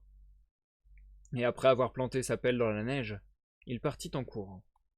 Il arriva à bout de souffle chez Barnabas, ouvrit grand la porte après avoir frappé quelques coups brefs, et demanda sans regarder à l'intérieur de la pièce « Barnabas n'est toujours pas rentré ?» C'est alors seulement qu'il constata l'absence d'Olga, que les deux vieillards étaient assis autour de la table au fond de la pièce, dans une sorte de torpeur, que n'ayant pas encore saisi ce qui était arrivé près de la porte, il commençait à tourner lentement le visage vers lui, et qu'enfin Amalia, allongée sous des couvertures sur le banc, près du poêle, avait d'abord sursauté à l'apparition de K et avait porté la main à son front pour reprendre ses esprits. Si Olga avait été là, elle aurait répondu aussitôt, et K aurait pu repartir, mais dans ces circonstances, il dut au moins faire quelques pas vers Amalia, lui tendre la main, qu'elle serra en silence, et la prier d'empêcher ses parents effrayés de se mettre à déambuler dans la pièce, ce qu'elle fit en quelques mots. K apprit qu'Olga était en train de fendre du bois dans la cour, qu'Amalia, épuisée, elle n'en donna pas la raison, avait dû s'allonger quelques instants auparavant, et que si Barnabas n'était pas encore de retour, il serait là d'ici peu, car il ne passait jamais la nuit au château. K la remercia de ce renseignement. Il pouvait rentrer à présent, mais Amalia lui demanda s'il ne voulait pas attendre Olga. Malheureusement, il n'avait plus le temps. Alors Amalia lui demanda s'il avait déjà parlé avec Olga aujourd'hui. D'un air étonné, il répondit que non, et demanda si Olga avait quelque chose de particulier à lui communiquer. Comme légèrement contrariée, Amalia fit la moue, hocha la tête sans rien dire, ce qui visiblement voulait dire au revoir, et se recoucha. En position allongée, elle l'examina en ayant l'air surprise qu'il fût encore là. Comme toujours, son regard était froid, clair, immobile, et, c'était troublant, au lieu de se diriger droit sur ce qu'elle observait, il passait à côté, de manière à peine visible mais incontestable. Ce n'était pas, semblait-il, faiblesse, gêne ou duplicité de sa part, mais un constant désir de solitude, supérieur à tous les autres sentiments, dont peut-être elle ne se rendait compte elle-même qu'ainsi. K crut se rappeler que ce regard avait retenu son attention dès le premier soir, et même que toute l'impression déplaisante que cette famille lui avait faite, aussitôt, provenait de ce regard, qui n'était pas déplaisant en soi, mais fier et sincère, jusque dans son côté ferme. « Tu es toujours si triste, Amalia » fit K. « Est-ce que quelque chose te tourmente? Ne peux-tu le dire? Je n'ai encore jamais vu de jeune villageoise comme toi. C'est seulement aujourd'hui, seulement maintenant que je m'en rends compte. Es-tu de ce village? Es-tu née ici ?» Amalia acquiesça, comme si K n'avait posé que cette dernière question, puis elle dit « Donc tu vas tout de même attendre Olga ?»« Je ne sais pourquoi tu me poses toujours les mêmes questions, » dit K. « Je ne peux pas rester, ma fiancée m'attend à la maison. » Amalia se redressa sur un coude, elle ignorait qu'il eût une fiancée. K lui dit son nom. Amalia ne la connaissait pas. Elle lui demanda si Olga était au courant des fiançailles. K pensait que oui, car Olga l'avait vue avec Frida, et les nouvelles de ce genre circulent vite au village. Mais Amalia lui garantit qu'Olga n'était pas au courant, et qu'elle serait très malheureuse, car elle semblait aimer K. Elle n'en avait pas parlé ouvertement, car elle était très pudique, mais l'amour se trahit sans le vouloir. K était convaincu qu'Amalia se trompait. Amalia sourit, et quoique triste, ce sourire éclaira son visage renfrogné, rendit éloquent son mutisme, familière son étrangeté. Il livrait un secret, une possession jusque-là bien gardée, qui pourrait certes être reprise, mais jamais complètement. Amalia dit qu'elle était sûre de ne pas se tromper. D'ailleurs, elle en savait davantage. Elle savait que K, lui aussi, avait un penchant pour Olga, et que ses visites, prenant pour prétexte les messages de Barnabas, étaient en fait destinées à la seule Olga. Mais puisque Amalia était au courant de tout, il n'était plus obligé d'être aussi strict, et il pouvait passer souvent. Voilà tout ce qu'elle voulait lui dire. K secoua la tête et lui rappela ses fiançailles. Amalia ne semblait guère s'en soucier. L'impression immédiate que lui faisait K, debout seul devant elle, était déterminante à ses yeux. Elle se contenta de lui demander quand il avait fait la connaissance de cette jeune fille, car il était au village depuis peu de temps. K lui raconta la soirée à l'auberge des messieurs, sur quoi Amalia déclara sèchement qu'elle s'était opposée à ce qu'on le conduisit là-bas. Elle en prit à témoin Olga, qui rentrait justement les bras chargés de bûches, toute fraîche et la peau fouettée par l'air froid, pleine de force et de vitalité, comme métamorphosée par le travail, elle qui d'habitude restait plantée au milieu de la pièce. Elle laissa tomber le bois par terre, salua K avec naturel, et demanda aussitôt des nouvelles de Frida. K lança à Amalia un regard entendu, mais elle ne sembla pas s'estimer contredite. Un peu irrité, K donna plus de détails sur Frida qu'il ne l'eût fait autrement. Il décrivit les circonstances pénibles dans lesquelles elle parvenait malgré tout à maintenir une vie de foyer à l'école, et dans la hâte de son récit, car il voulait rentrer sans tarder, tout en prenant congé, il invita étourdiment les deux sœurs à venir lui rendre visite. Mais là, il s'interrompit épouvanté, tandis qu'Amalia, sans lui laisser le temps d'ajouter un mot, s'empressait d'accepter l'invitation. Olga n'eut d'autre choix que de se joindre à elle. Mais K, toujours poursuivi par l'idée qu'il devait se hâter de prendre congé et désarçonné par le regard d'Amalia, n'hésita pas à avouer sans ambages qu'il avait lancé cette invitation sans réfléchir du tout, en obéissant à son seul sentiment, mais qu'hélas, il ne pouvait l'honorer, car il ne comprenait d'ailleurs absolument pas pourquoi, une grande hostilité régnait entre Frida et la maison de Barnabas. « Ce n'est pas de l'hostilité, » fit Amalia, en se levant de la banquette et en écartant les couvertures. « Ce n'est rien d'aussi considérable, c'est simplement le reflet de l'opinion générale. Et maintenant va-t'en, retourne auprès de ta fiancée. Je vois comme tu es pressé.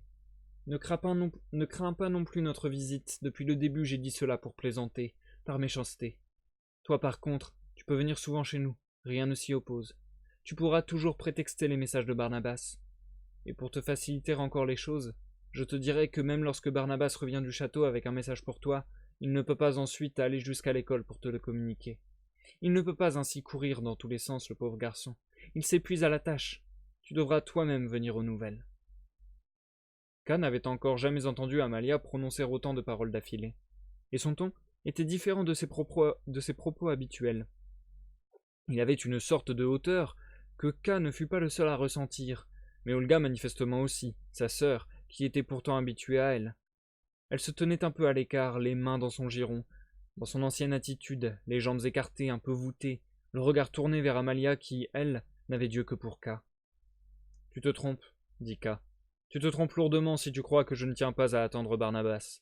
Mon désir le plus cher, mon seul désir en fait, c'est de mettre bon ordre dans mes rapports avec les autorités. Et Barnabas doit m'y aider. Mes espoirs reposent en grande partie sur lui. Certes, il m'a déjà fort déçu une fois, mais c'était plus ma faute que la sienne. C'est arrivé dans la confusion des premières heures.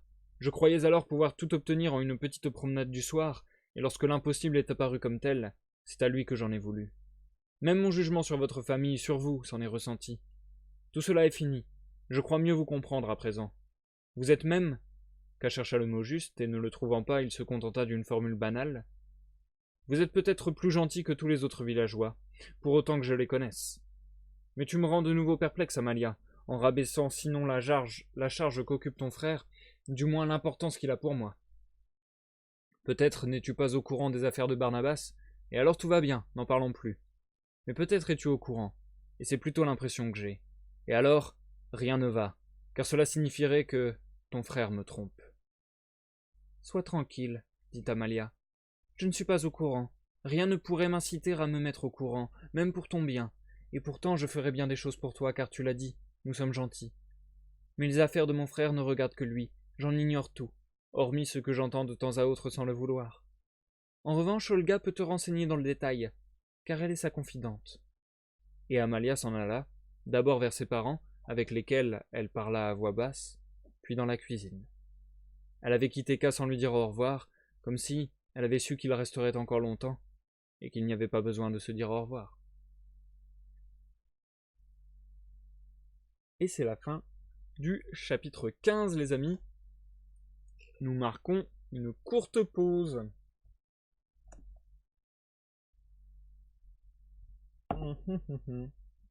Ça va, les températures commencent à redevenir un peu plus chaudes. Du coup, je commence à avoir un peu moins de galère en fait. Mais j'ai l'impression que... Attendez, j'ai l'impression que mon live fonctionne pas, je vais le relancer. Enfin mon live, mon Twitch plutôt, mon rendu de live, mon retour de live. Hop, voilà. Parce qu'en fait, si ça se trouve, quelqu'un a déjà parlé depuis tout à l'heure et je l'aurais pas vu parce que il me semble que la page était buggée et que là c'est réglé. Donc désolé si quelqu'un a parlé depuis tout à l'heure, j'ai pas vu vos messages. Désolé. Du coup, j'allais dire quoi? J'étais en train de dire...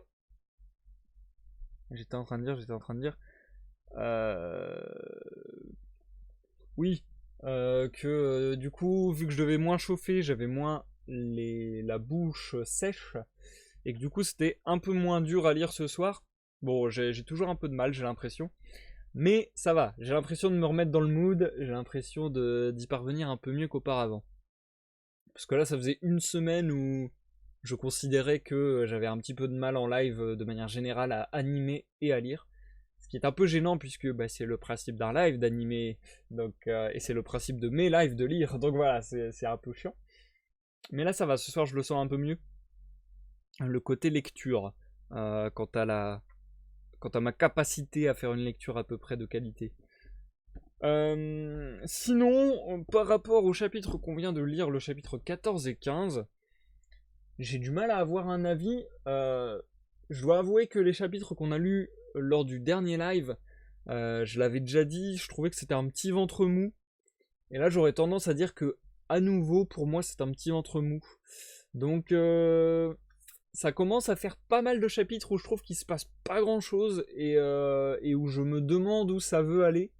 J'ai l'impression que c'est beaucoup de chapitres de parlotte où où K va avoir des discussions. Bah voilà, là on a l'exemple parfait avec les 2 chapitres que je viens de lire.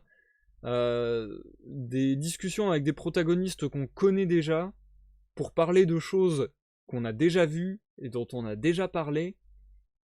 Et ouais, faire un retour dessus en disant, en essayant peut-être d'y apporter un nouvel éclairage. Par exemple, Frida qui d'un coup est prise de doute, ou du moins qui trouve étrange et ne comprend pas la version de la patronne, c'est-à-dire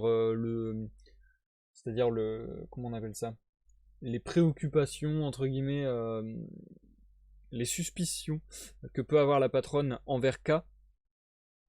Donc voilà, disons que le nouvel éclairage, c'est que Frida prenne conscience de l'avis de la patronne, de l'éclairage de la patronne, mais ouais, voilà, enfin grosso modo, c'est juste, on reparle de choses déjà passées, et un petit peu la même chose avec Amalia, qui reparle du coup d'Olga, etc., etc. Enfin, je trouve que là, sur ces 2 chapitres, je trouve qu'on tourne un petit peu en rond perso. Je dois bien avouer que je les trouve un peu plus anecdotiques et ennuyeux que le début du texte, ce qui m'embête parce que le début du texte, je l'ai vraiment énormément apprécié. Donc ça m'embêterait que je commence à moins l'aimer au fur et à mesure de l'histoire. Surtout que c'est pas un texte qui a été achevé, je le répète encore une fois. Donc du coup, bon, on a encore du chemin avant la fin, hein, vous voyez que c'est quand même bien balèze, mais j'ai peur que ça tombe, entre guillemets, en qualité au fur et à mesure jusqu'à la fin qui n'est pas vraiment la fin en plus. Donc, a priori, la fin peut être encore un ventre mou d'une histoire classique en soi, puisque la fin de l'histoire n'a pas été écrite. Donc voilà, c'est pour ça que j'appréhende un petit peu là, j'avoue, je commence un petit peu à appréhender, et je commence à trouver les chapitres un petit peu plus inintéressants. Mais bon, c'est mon avis uniquement sur 2 chapitres, voire sur... Allez, en comptant le live précédent, même si je trouvais que ça allait encore le live précédent. C'est mon avis sur 6 chapitres, sachant qu'il y en a 25. Donc bon, c'est pas la majorité du texte. Mais c'est vrai que là, je trouve qu'on est un petit peu dans un creux. On est un petit peu dans un creux. Et j'ai hâte qu'il y ait à nouveau un événement marquant qui lance une nouvelle dynamique, quoi.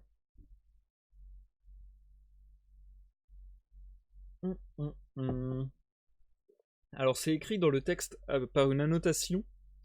Pourquoi il n'y a pas de titre pour le chapitre suivant apparemment?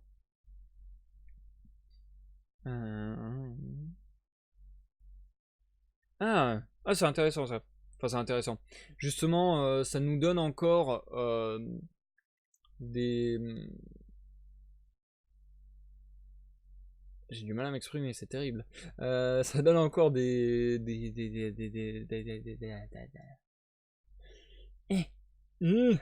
Euh, ça nous donne encore des petits indices en somme, du fait que bah voilà, le texte a été publié de manière posthume et que l'auteur ne voulait pas qu'il soit publié, il voulait que les textes soient détruits, mais c'est l'un de ses amis qui a décidé de tout publier en disant mais non on peut pas, c'est trop important et tout.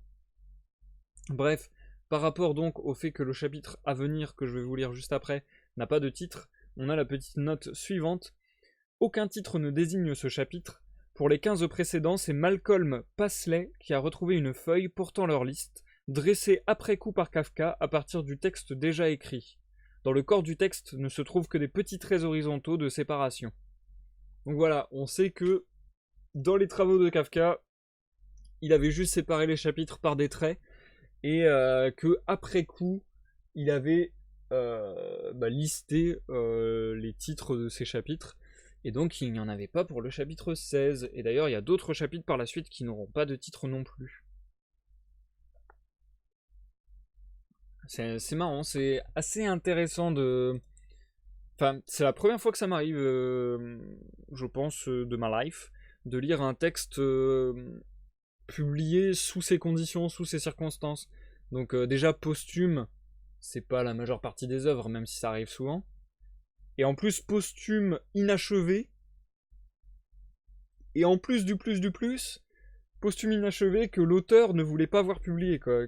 Parce que si je dis pas de conneries de ce que j'ai lu sur internet, si je dis pas de bêtises, c'est vraiment Kafka avait demandé à ce que tous ses textes soient détruits et voilà, c'était. Enfin, c'est vraiment. Enfin, je sais pas si ça a été aussi franc que ça, mais des sources que j'ai pu lire, ça avait l'air vraiment d'être le pétage de plomb presque énervé d'un seul coup, en mode j'arrête ma carrière, j'arrête d'écrire, ça sert à rien, je fais plus ça, c'est fini, je veux tout supprimer, c'est trop nul, voilà. Donc il me semble que c'était un petit peu l'état d'esprit de Kafka quand il a décidé d'arrêter ce texte, qui est du coup sans doute le dernier texte écrit par Kafka, je suppose. Si c'est le texte inachevé, c'est celui qu'il était en train d'écrire quand il a décidé d'arrêter d'écrire. Et voilà, ça a été récupéré par l'un de ses potes qui a dit bah non, je peux pas me résoudre à les détruire, faut que ça soit publié. Et du coup, voilà, une fois que Kafka était mort en plus. Et je crois pas que c'était Malcolm Paisley. Ici, on a Malcolm Paisley dont on nous disait que c'était lui qui avait retrouvé la liste des titres. Mais je crois pas que ce soit lui, l'ami de Kafka, qui a publié à la base. Bref, je regarderai peut-être ça sur internet, on pourra en parler comme ça un petit peu davantage lors des lives prochains. Faut que j'y pense. À me renseigner un petit peu sur le cas Kafka et à essayer de comprendre pourquoi il a soudainement arrêté d'écrire, etc.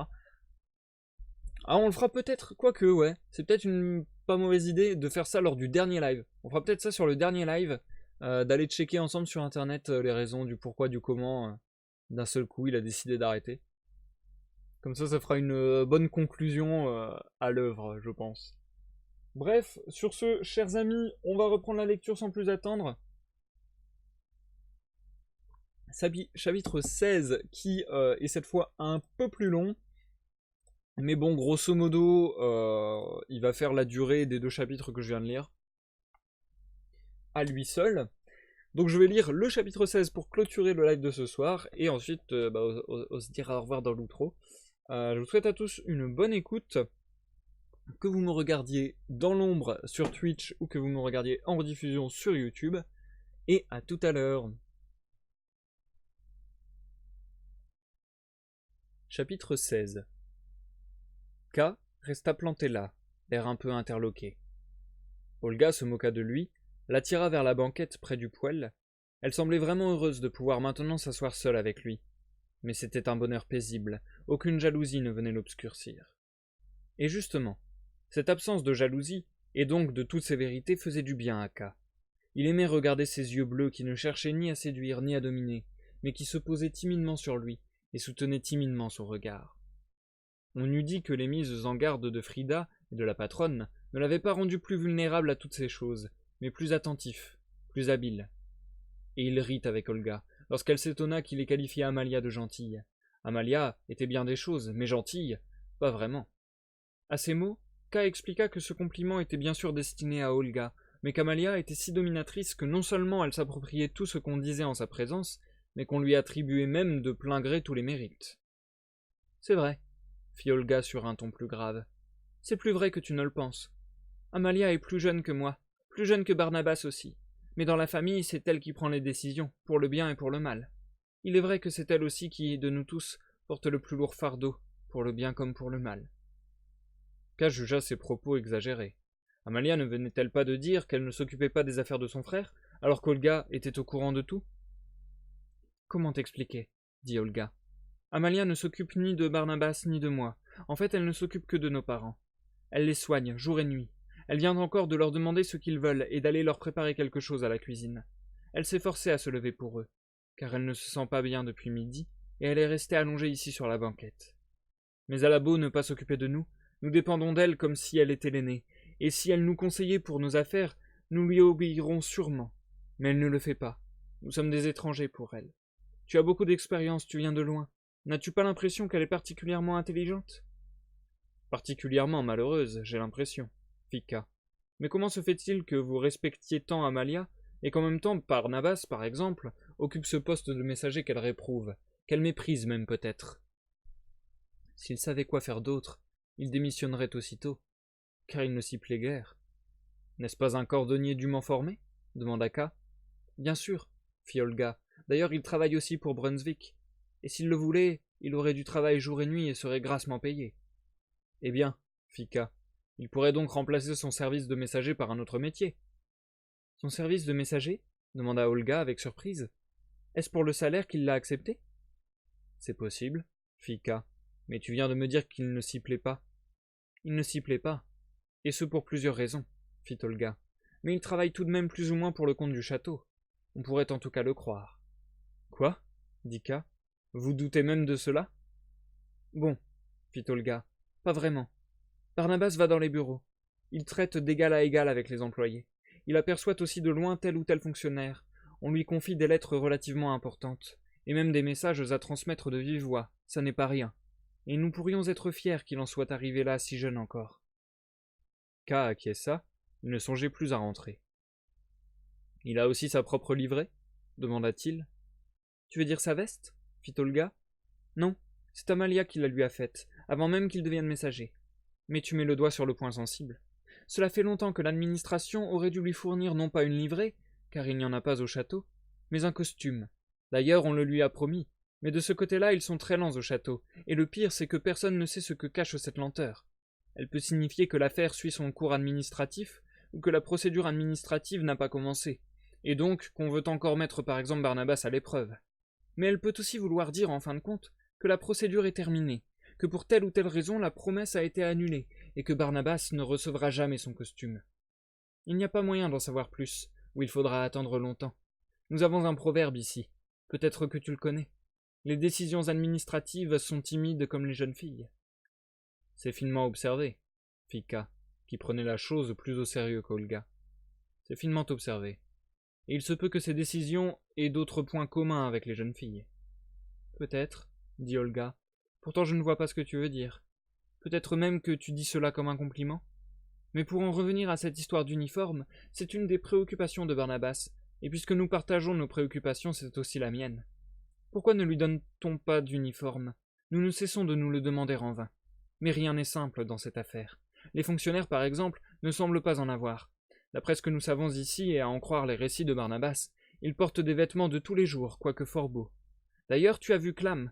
Bien sûr, Barnabas n'est pas un fonctionnaire, même des plus subalternes, et il n'a pas la présomption d'y prétendre. Mais les employés de première catégorie, que l'on n'a pas l'occasion de voir au village, n'ont pas non plus de vêtements de fonction, d'après Barnabas.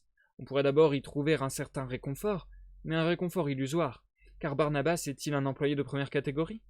Non. Malgré toute l'affection qu'on a pour lui, on ne peut pas dire cela. Ce n'est pas un employé de première catégorie.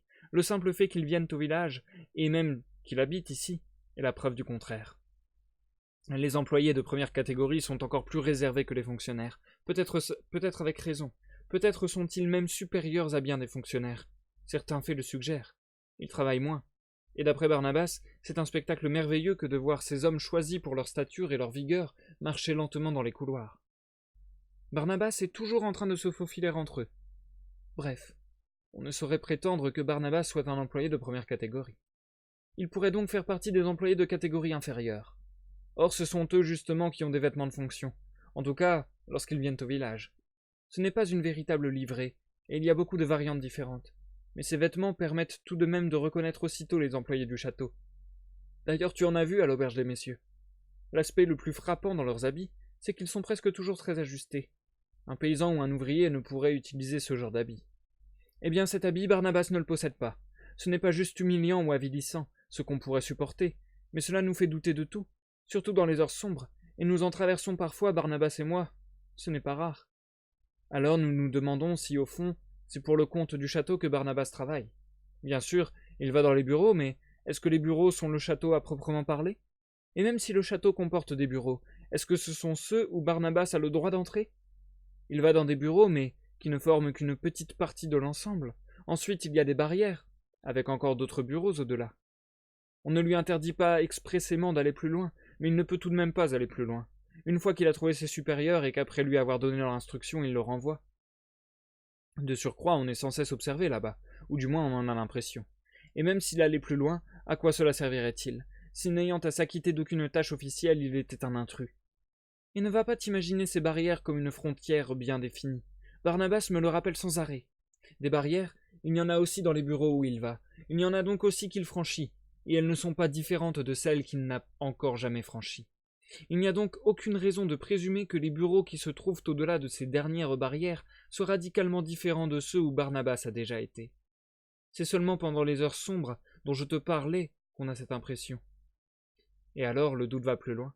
Il n'y a pas moyen de s'en défendre. Barnabas parle avec des fonctionnaires, Barnabas reçoit des messages. Mais quel fonctionnaire? Quel message au juste? En ce moment, il est affecté à Clam, comme il dit, et il reçoit ses ordres de lui personnellement.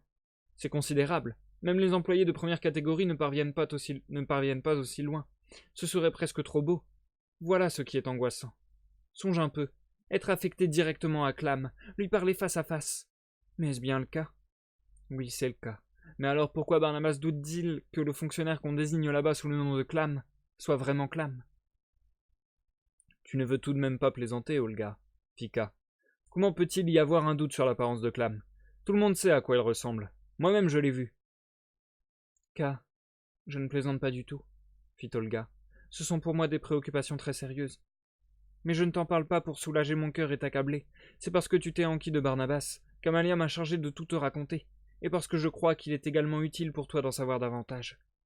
Je le fais aussi à cause de Barnabas, pour que tu ne fondes pas sur lui de trop grandes espérances, pour qu'il ne te déçoive pas et n'aille pas ensuite souffrir de ta déception. Il est très sensible.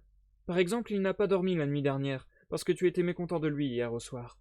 Il paraît que tu as dit que tu étais très ennuyé d'avoir seulement un messager tel que Barnabas. Ces mots lui ont ôté le sommeil. Sans doute n'auras-tu guère remarqué son émotion. Les messagers du château doivent beaucoup se dominer. Mais il n'a pas la vie facile, même avec toi. De ton point de vue, tu ne lui en demandes pas trop. Tu es venu avec une certaine idée du service de messager et tu y conformes tes exigences.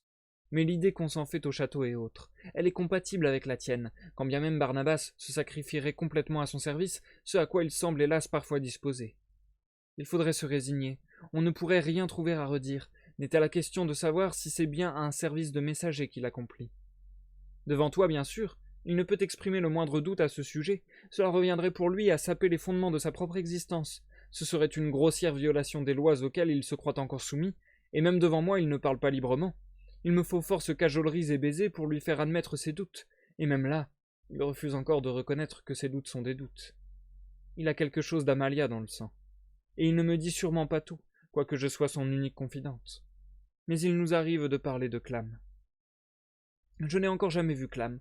Tu sais que Frida ne m'aime guère et ne m'aurait jamais laissé l'apercevoir. Mais au village, naturellement, on sait à quoi il ressemble. Certains l'ont vu. Tous ont entendu parler de lui. Et par le biais des témoins oculaires, des rumeurs et des déformations intentionnelles, il s'est dégagé une image de Clam qui doit être exacte dans ses grands traits. Mais seulement dans ses grands traits. Pour le reste, elle fluctue, mais moins au fond peut-être que l'apparence réelle de Clam. Il paraît qu'il a l'air tout différent lorsqu'il arrive au village et qu'il en repart, avant d'avoir bu de la bière et après, quand il veille et quand il dort, seul et en conversation, et que du coup, ce qui se comprend, c'est presque un tout autre homme là-haut, au château. Et même à l'intérieur du village, on évoque des différences assez grandes, différences de taille, d'attitude, de corpulence, de barbe. C'est seulement sur le plan vestimentaire que, par bonheur, les versions concordent. Il porte toujours le même habit. Un frac noir à longues basques. Bien sûr, toutes ces différences n'ont rien de magique, elles sont parfaitement compréhensibles. Elles tiennent à l'humeur du moment, au degré d'émotion, aux innombrables nuances d'espoir ou de désespoir où se trouve le spectateur, qui en outre ne peut voir Clam qu'un instant le plus souvent. Je te répète tout cela comme Barnabas me l'a souvent expliqué, et en général, à moins d'être personnellement impliqué, on peut se contenter de cette explication. Mais nous ne le pouvons pas. Pour Barnabas, c'est une question de vie ou de mort de savoir s'il parle vraiment avec Clam ou non. Autant que pour moi, fit K. Ils se rapprochèrent encore l'un de l'autre sur la banquette du poêle. K était certes affecté par toutes les mauvaises nouvelles d'Olga, mais ce qui à ses yeux les compensait en grande partie, c'est qu'il y trouvait des gens dont la situation ressemblait fort à la sienne, au moins de l'extérieur. Il pouvait donc s'associer à eux, s'entendre avec eux sur bien des choses, et non juste sur quelques-unes, comme avec Frida. Certes, il perdait peu à peu tout espoir de succès pour le message de Barnabas, mais plus cela allait mal pour Barnabas au château, plus il se rapprochait de K au village. Jamais K n'eût songé que du village pût émaner une entreprise aussi désespérée que celle de Barnabas et de sa sœur. Il est vrai qu'il restait beaucoup d'aspects à expliquer, et cela pouvait encore finir par un revirement. Il ne fallait pas se laisser entraîner par l'incontestable innocence d'Olga, à croire aussitôt à la sincérité de Barnabas. Les témoignages sur le physique de Clam, continua Olga, Barnabas les connaît fort bien. Il en a réuni, et comparé un grand nombre, trop peut-être. Il a vu Clam lui-même une fois au village, par la fenêtre d'une voiture, ou cru le voir. Il était donc suffisamment préparé à le reconnaître. Et pourtant, comment t'expliques-tu cela? Lorsqu'il est entré dans un bureau du château et que parmi plusieurs fonctionnaires, on lui en a montré un en lui disant que c'était Clam, il ne l'a pas reconnu. Et même après, il lui a fallu longtemps pour s'habituer à l'idée que ce fut Clam. Mais si tu demandes à Barnabas en quoi cet homme se distingue de l'idée habituelle qu'on se fait de Clam, il est incapable de répondre. Ou plutôt il répond en décrivant le fonctionnaire du château, mais cette description recouvre exactement celle que nous connaissons. Mais dans ce cas, Barnabas, lui dis-je, pourquoi douter? Pourquoi te tourmenter? Alors, visiblement embarrassé, il se met à énumérer les particularités du fonctionnaire du château, mais il semble les inventer plutôt que les décrire. Et de surcroît, elles sont tellement insignifiantes. Il s'agit par exemple d'une façon de hocher la tête, voire simplement d'un gilet déboutonné, qu'il n'y a pas moyen de les prendre au sérieux. Ce qui me semble encore plus important, c'est la façon dont Clam traite Barnabas. Barnabas me l'a souvent décrite, et même montrée. D'habitude, on conduit Barnabas dans un grand bureau, mais ce n'est pas le bureau de Clam, ce n'est le bureau de personne en particulier. Un seul pupitre à écrire debout, qui va d'un bout à l'autre de la pièce, la divise en deux dans le sens de la longueur. En une partie étroite où deux personnes peuvent tout juste se croiser, qui est l'espace réservé aux fonctionnaires, et en une partie large qui est réservée aux administrés, aux spectateurs, aux employés, aux messagers. Sur ce pupitre sont placés les uns à côté des autres de grands livres ouverts. Devant la plupart, des fonctionnaires sont debout en train de lire. Ils ne restent pas toujours devant le même livre, mais au lieu de changer de livre, ils changent de place. Ce que Barnabas trouve le plus étonnant, c'est la façon dont ils sont obligés de se presser les uns contre les autres quand ils changent de place, tant l'espace est exigu. Devant, tout contre le pupitre, il y a de petites tables basses où sont assis des rédacteurs qui prennent la dictée lorsque les fonctionnaires le souhaitent. Barnabas s'émerveille toujours de la façon dont cela se fait. Le fonctionnaire n'émet aucun ordre explicite, il ne dicte pas non plus à haute voix. On se rend à peine compte qu'il dicte. Il donne plutôt l'impression d'être toujours en train de lire, à cela près qu'il chuchote en même temps et que le rédacteur l'entend. Souvent, le fonctionnaire dicte si doucement que le rédacteur n'arrive pas à entendre en restant assis, et il doit sans arrêt bondir pour attraper au vol ce qu'on lui dicte, vite se rasseoir pour le transcrire, puis de nouveau bondir, etc. Comme c'est singulier, c'est presque incompréhensible. Barnabas a largement le temps de tout observer, car il passe des heures et parfois des jours debout dans la salle des spectateurs, avant que le regard de Clam ne tombe sur lui. Et même lorsque Clam l'a vu, et que Barnabas se met au garde-à-vous, rien n'est encore décidé, car Clam peut encore se replonger dans son livre, et l'oublier, cela arrive souvent. Mais quelle charge de messager est-ce donc là, pour avoir aussi peu d'importance? J'ai le cœur gros lorsque Barnabas tôt le matin annonce qu'il va au château. Ce voyage sans doute parfaitement inutile, cette journée sans doute perdue, cet espoir sans doute vain. À quoi bon tout cela? Et ici le travail du cordonnier s'accumule. Personne ne s'en occupe et Brunswick exige qu'il soit fait. Bon, d'accord, fit K. Barnabas est obligé d'attendre longtemps pour recevoir une mission. Cela se comprend, puisque les préposés semblent être en surnombre ici. Ils ne peuvent pas tous en recevoir une par jour. Vous n'avez pas à vous plaindre, c'est le lot commun.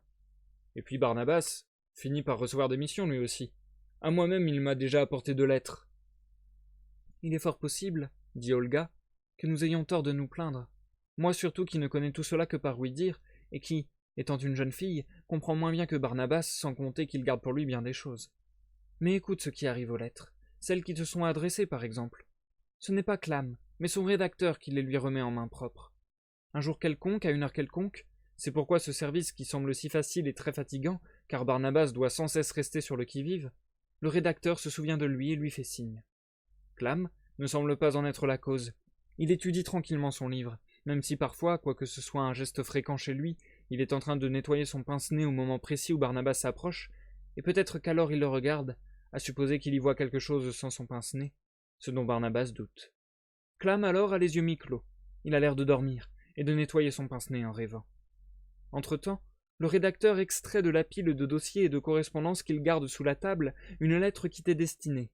Ce n'est donc pas une lettre qu'il vient d'écrire. Vu l'aspect de l'enveloppe, il s'agit plutôt d'une lettre très ancienne qui dort là depuis longtemps déjà. Mais si c'est une vieille lettre, pourquoi avoir fait attendre Barnabas si longtemps? Et toi aussi sans doute.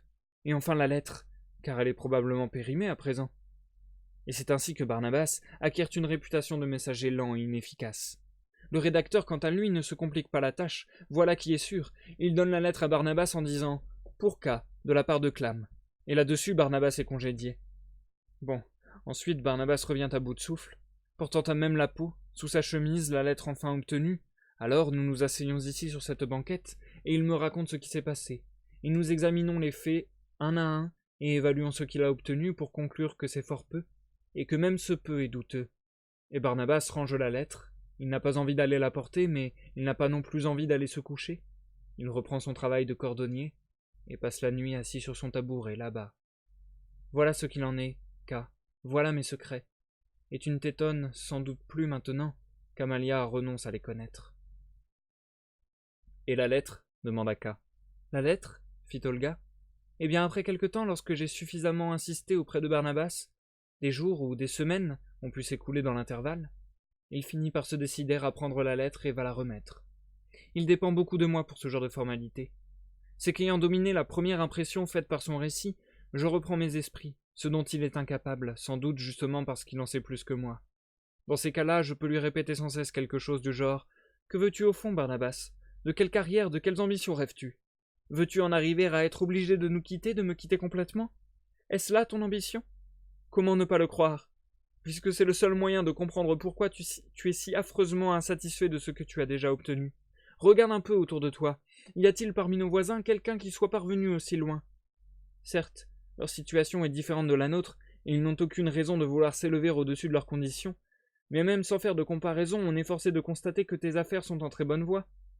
Il y a des obstacles, des choses suspectes, des déceptions, mais cela signifie simplement, ce que nous savions déjà, que rien ne t'est donné, que tu dois au contraire lutter pour la moindre petite chose, raison de plus d'être fier au lieu d'être déprimé. Et puis, tu luttes aussi pour nous, non? Cela ne compte pas pour toi? Cela ne te redonne pas des forces? Et que je sois heureuse et presque orgueilleuse d'avoir un frère comme toi, cela ne te donne pas de l'assurance? Vraiment, là où tu me déçois, ce n'est pas dans ce que tu as obtenu au château, mais dans ce que j'ai obtenu de toi.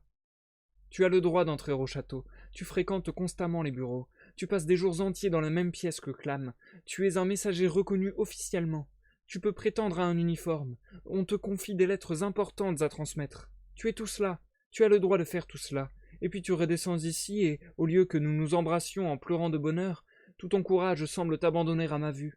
Tu doutes de tout, il n'y a que ton travail de cordonnier qui t'attire, et tu laisses en plan la lettre, cette garantie de notre avenir. Voilà comment je lui parle, et quand je lui ai répété la même chose jour après jour, il finit par prendre la lettre en soupirant et s'en va. Mais mes paroles n'y sont sans doute pour rien. C'est simplement qu'il se sent de nouveau attiré vers le château, et qu'il n'oserait pas y retourner sans s'être acquitté de sa mission. Et pourtant tu as parfaitement raison dans tout ce que tu lui dis, fit K. J'admire la justesse avec laquelle tu as tout résumé. Comme tu es lucide. Non, dit Olga, tu te laisses abuser, et peut-être qu'ainsi je l'abuse lui aussi. Qu'a-t-il obtenu au juste? Il y a un bureau où il a le droit de pénétrer, et qui n'a même pas l'air d'être un bureau. On dirait plutôt l'antichambre des bureaux. Peut-être moins encore. C'est peut-être une pièce, où doivent être retenus tous ceux qui n'ont pas le droit d'entrer dans les véritables bureaux. Il parle avec Clam, mais est-ce bien lui? Ou bien plutôt quelqu'un qui simplement lui ressemble? Peut-être tout au plus un rédacteur qui entretient avec Clam une vague ressemblance et qui s'efforce de lui ressembler encore davantage, pour ensuite faire l'important en prenant son air endormi et songeur. C'est l'aspect de sa personnalité qui est le plus facile à imiter. Bien des gens s'y essaient. Ils ont la sagesse de ne pas s'attaquer au reste. Et un homme aussi recherché et aussi difficile à atteindre que Clam prend facilement des allures diverses dans l'imagination des gens. Clam a par exemple au village un secrétaire du nom de Momus. Ah bon, tu le connais? Lui aussi est très discret, mais malgré tout je l'ai déjà vu 2 ou 3 fois. C'est un homme jeune et vigoureux, pas vrai? Il ne doit donc guère ressembler à Clam. Et pourtant tu trouveras des gens au village qui jureraient que Momus est Clam, et nul autre. Voilà comment les gens créent en eux-mêmes la confusion. Et il en serait autrement au château? Quelqu'un a dit à Barnabas que ce fonctionnaire est Clam, et de fait, il existe une ressemblance entre les 2 hommes, mais une ressemblance que Barnabas ne cesse de mettre en doute. Et tout confirme ses doutes. Clam contraint de se faufiler entre les autres fonctionnaires dans une pièce commune, le crayon sur l'oreille. C'est parfaitement invraisemblable. Barnabas a coutume de dire sur un ton un peu enfantin, parfois, mais c'est qu'il a retrouvé son assurance quand il est de cette humeur. Ce fonctionnaire ressemble beaucoup à Clam, c'est vrai, s'il était assis dans son propre bureau, à sa propre table, et si son nom figurait sur la porte, je n'aurais plus aucun doute. Ce sont des propos enfantins et pourtant sensés. Certes, ce qui serait encore plus sensé, ce serait que lorsqu'il est là-haut, Barnabas demande un même jour à plusieurs personnes de quoi il retourne. Il y a suffisamment de gens un peu partout dans cette pièce, d'après son témoignage. Et si leurs témoignages ne sont guère plus fiables que celui du fonctionnaire qui, spontanément, lui a montré Clam, leur diversité devrait au moins permettre de dégager quelques indices, des points de comparaison. L'idée n'est pas de moi, elle est de Barnabas, mais il n'ose pas la mettre à exécution. Par crainte de perdre son poste en enfreignant sans le vouloir tel ou tel règlement inconnu, il n'ose s'adresser à personne.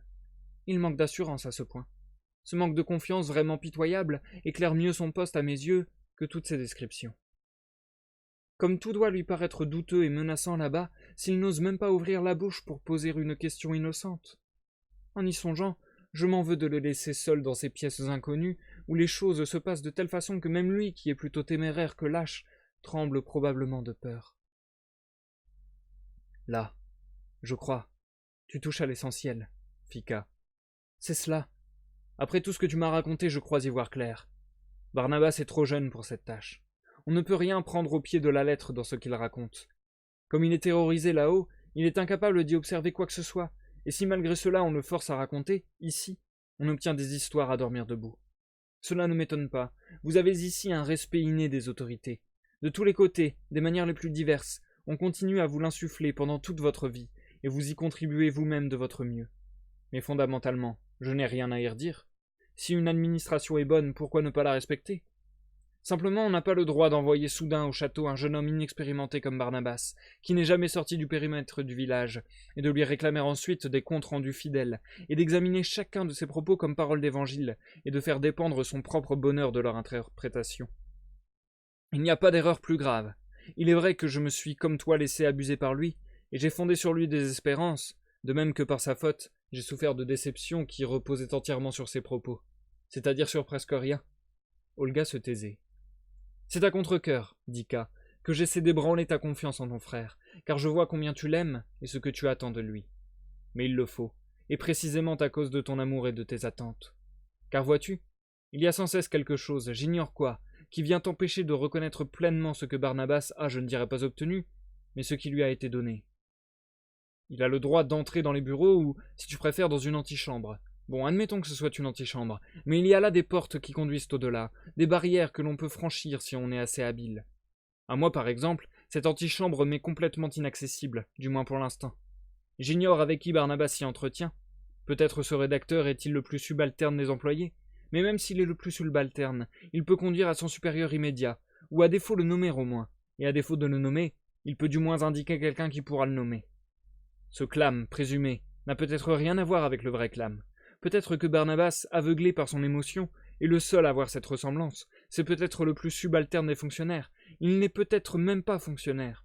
Mais il a tout de même une tâche à accomplir à ce pupitre. Il lit quelque chose dans son grand livre. Il murmure quelque chose au rédacteur. Il pense quelque chose. Lorsqu'une fois de temps en temps son regard tombe sur Barnabas, et même si tout cela n'est pas vrai, et si ses gestes n'ont aucun sens, quelqu'un l'a tout de même placé là, et avec une intention derrière la tête. Tout cela pour dire qu'il y a là quelque chose, que quelque chose s'offre à Barnabas, quelque chose au moins, et que c'est uniquement la faute de Barnabas si avec tout cela, il n'aboutit qu'au doute, à la crainte et au désespoir. Et pour l'instant, je suis parti du cas de figure le moins propice, qui est d'ailleurs fort improbable. Car après tout, nous avons en main les lettres, auxquelles je ne me fie guère, c'est vrai, mais beaucoup plus qu'aux paroles de Barnabas. Même si ce sont de vieilles lettres sans valeur, tirées au hasard d'un tas de lettres également dénuées de valeur, au hasard et avec autant de cervelle qu'il en faut aux canaris des fêtes foraines pour choisir du bec dans un tas la destinée du premier venu, même dans ce cas, ces lettres ont du moins quelque rapport avec mon travail. Elles me sont visiblement destinées, même si ce n'est pas pour mon bénéfice. Comme le maire et sa femme l'ont attesté, elles sont rédigées de la main de Clam, et toujours selon le maire, elles n'ont sans doute qu'une signification privée et mal définie, mais néanmoins considérable. « Le maire a dit cela » demanda Olga. « Oui, c'est ce qu'il a dit, » répondit K. « Je le raconterai à Barnabas, » fit Olga rapidement. « Cela lui redonnera courage. » « Mais il n'a pas besoin d'encouragement, » dit K. « L'encourager, c'est lui dire qu'il a raison, qu'il n'a qu'à persévérer dans sa manière d'agir. Or c'est justement ainsi qu'il n'arrivera à rien. Tu peux encourager autant que tu voudras quelqu'un qui a les yeux bandés à regarder à travers son bandeau, il n'y verra jamais rien. C'est seulement quand on le lui ôte qu'il peut voir. Barnabas a besoin d'aide, non pas d'encouragement. Songe un peu, là-haut, il y a cette grande administration, dans son inextricable ampleur.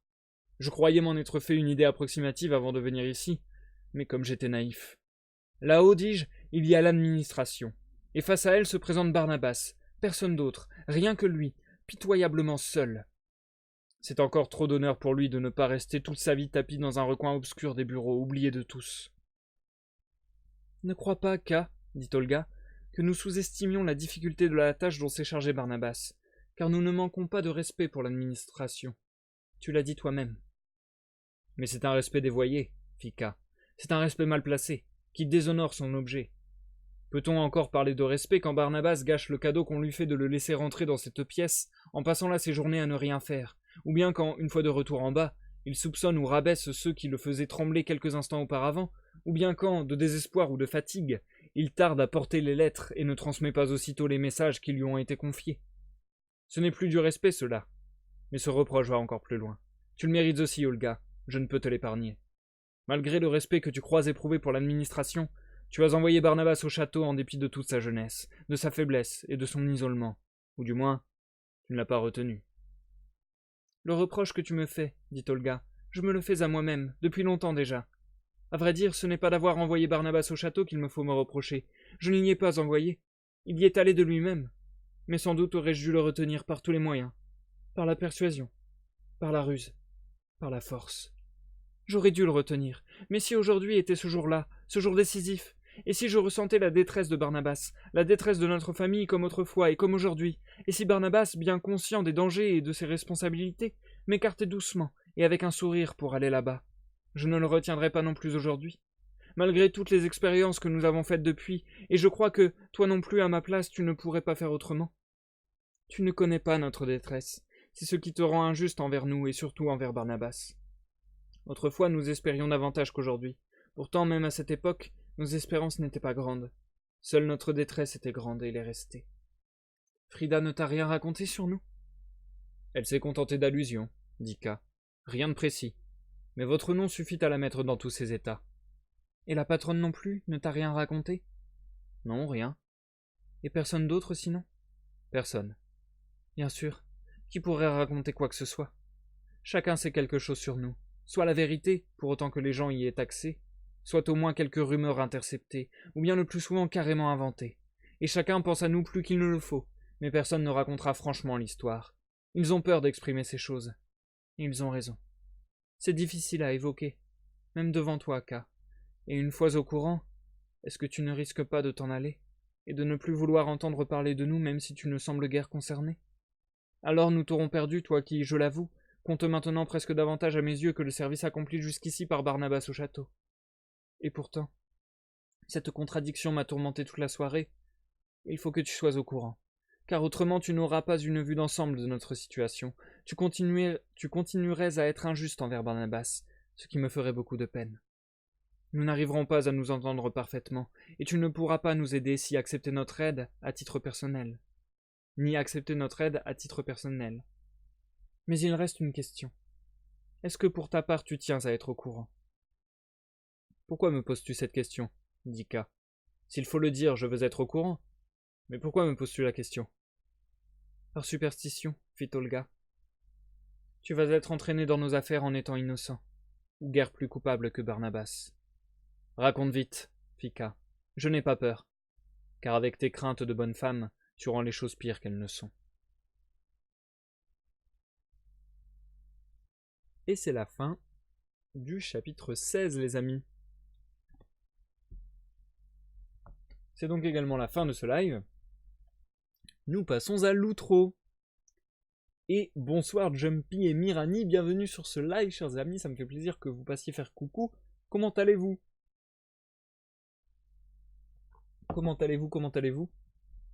Le live de ce soir a duré plus longtemps que ce que j'aurais cru, surtout que j'ai pas tant parlé que ça en introduction et en pause. Mais les chapitres étaient énervés. Mais ça valait le coup. Le chapitre 14 et 15, autant je vous le disais tout à l'heure, j'étais pas très fan et j'attendais qu'il y ait le redémarrage, le déclic qui redonnait un petit peu de, on va dire, de vivacité, enfin de dynamique à l'œuvre. Autant le chapitre qu'on vient de lire, c'était un énorme morceau de dialogue de 20 pages entre Amalia K puis Olga K que j'ai trouvé ultra intéressant. Parce que là, pour le coup, il y a vraiment un énorme propos sur le sujet principal du bouquin, à savoir l'administration. Et là, je trouve qu'il y a des tas de choses qui ont été hyper intéressantes, hyper, je dirais pas contradictoires, mais allez, paradoxales, et mais justement qui continuent à nourrir cette absurdité sinistre entre guillemets qu'on a depuis le début du texte et qui continue à nourrir ce message sur l'administration que je trouve très intéressant. Jumpy, je prépare un perso D&D. Donjons et Dragons. Tu prépares un perso pour un jeu de rôle? C'est cool ça. Ça fait tellement longtemps que j'ai pas fait le jeu de rôle, je me disais justement plus tôt dans la soirée que j'en ferais bien. C'est marrant les hasards. Mais je me disais justement tout à l'heure, est-ce que j'organiserai pas un jeu de rôle bientôt? Ça me manque de ouf. Mais ouais, le château de Franz Kafka, en vrai, c'est une petite surprise et une petite pépite que j'apprécie beaucoup. Je connaissais pas du tout, je savais pas du tout à quoi m'attendre. Et ouais, je pense que là, le chapitre qu'on vient de lire, c'est mon préféré du texte pour le moment. Alors après, c'est mon préféré parce que l'ambiance a été bien installée en amont. Genre, on aurait eu juste ce chapitre, ça n'aurait pas eu grand sens. Mais là, tout est clair, en fait, ça réaffirme à quel point le portrait dépeint par Kafka de l'administration, c'est un portrait du flou, mais volontairement. Et c'est ça qui est horrible, c'est que on a l'impression que les gens ne parlent que par oui-dire, que par rumeur, que personne ne sait de quoi ils parlent, que personne ne comprend comment fonctionne l'administration, que c'est que du flou, j'ai envie de dire juridique, entre guillemets. L'impression que tout le monde fait ses hypothèses sur, ouais, comme je le disais, sur des rumeurs en soi. C'est un énorme bordel, mais justement, c'est le portrait dépeint de l'administration, quoi. De dire, c'est du bordel, c'est du flou. Alors, en tout cas, moi, c'est comme ça que je perçois le texte. Avec, pareil, ce truc de dire, les personnes sont totalement dépersonnifiées, justement. Barnabas, il est là pour remplir une fonction. Il vient dans une pièce dont il est même pas sûr que ça soit des bureaux. Il est même pas sûr que ça soit l'antichambre des bureaux. Il est même pas sûr que la personne à qui il a affaire, ça soit vraiment Clam, alors qu'on lui dit que c'est Clam. Parce qu'il peut pas le reconnaître, parce qu'il est incapable de savoir qui est qui fait quoi. Il ne sait même pas. Donc il y a des rouages entre Clam et lui, puisqu'il y a le rédacteur. Il ne sait même pas comment ça fonctionne. Il ne sait même pas. En fait, c'est ça qui est dingue, c'est que t'as l'impression que c'est le bordel monstre et que tout le monde s'en accommode. Et je trouve que c'est une description tellement juste de l'administration. Je trouve que c'est exactement ça. Enfin, en tout cas, moi, c'est exactement le sentiment que j'ai personnellement. Alors là, encore une fois, je parle de mes pensées personnelles et de mes opinions personnelles. Vous n'êtes pas obligé d'y adhérer. Mais moi, dans ce portrait de l'administration, je retrouve exactement ma pensée. C'est vraiment ce que je pense et ce que je ressens. Que grosso modo, les administrations sont hyper trop compliquées, avec beaucoup trop d'intermédiaires, et que tout le monde est dans une sorte d'apathie monumentale où on n'ose rien dire, rien faire, parce que en fait on sait pas comment ça marche, et que du coup on est entre guillemets rendu débile en fait. On est rendu débile devant ce truc qui nous semble être un pouvoir ambiant d'ampleur trop monumentale pour qu'on puisse y faire quoi que ce soit. Et du coup, c'est paralysant, c'est terrorisant en fait, en un sens. Et on se retrouve à être un engrenage de l'administration dont on comprend même pas avec quel engrenage il interagit et dont on comprend même pas quelle est l'importance. C'est-à-dire que Barnabas, il effectue son job dans une dépression totale en ne comprenant même pas ce qu'il est en train de foutre dans cette espèce de jeu de rôle grandeur nature, quoi. Enfin, je trouve ça terrorisant et génialissime à la fois le portrait que fait Kafka de l'administration. Je trouve ça hyper juste et hyper flippant en fait, hyper badant. Mais ouais, je trouve il y a vraiment une sorte d'effacement de l'individu pour le remplacer par une fonction. En plus, il y a ça, il y a le fait que l'individu se perd dans la masse, le fait que l'individu se perd dans la fonction, le fait que l'individu ne sait pas à quoi il sert, avec qui il interagit, pourquoi il interagit, ce qui se passe vraiment, etc. Le fait que tout cela lui apporte de la tristesse, de l'anxiété, de la peur, puisqu'on nous dit que Barnabas, à chaque fois qu'il a fini son action, il se retrouve dans un état de peur tel que pendant plusieurs jours il fait pas son travail parce qu'il est en peur panique de mal faire, de mal comprendre, etc. Enfin ouais. Il y a... Et encore, je dirais même pas peur panique, je dirais peur lancinante, quoi. C'est genre, il est shooté, c'est comme s'il était shooté, quoi. C'est comme s'il était choqué, quoi. Il est en mode lent de ouf parce que bah, il est quelque part lessivé par ce boulot avilissant, comme c'est dit à un moment dans le texte. Et donc ouais, ça nous parle de tout comment fonctionne l'administration, de comment ça détruit l'individu, parce que Barnabas, bah, il se retrouve à être complètement détruit en fait en un sens. Ça nous parle tellement de tout ce système-là. Enfin, je trouve ça vraiment écrit d'une main de maître. Je trouve ça hyper intéressant. J'avais encore d'autres idées en tête, mais malheureusement, ça m'est passé. Je vais peut-être retrouver en parlant encore un peu. Il date de quand le livre? Bonne question. Bonne question, je suis plus capable de le dire. Alors attends. Bonne question ça.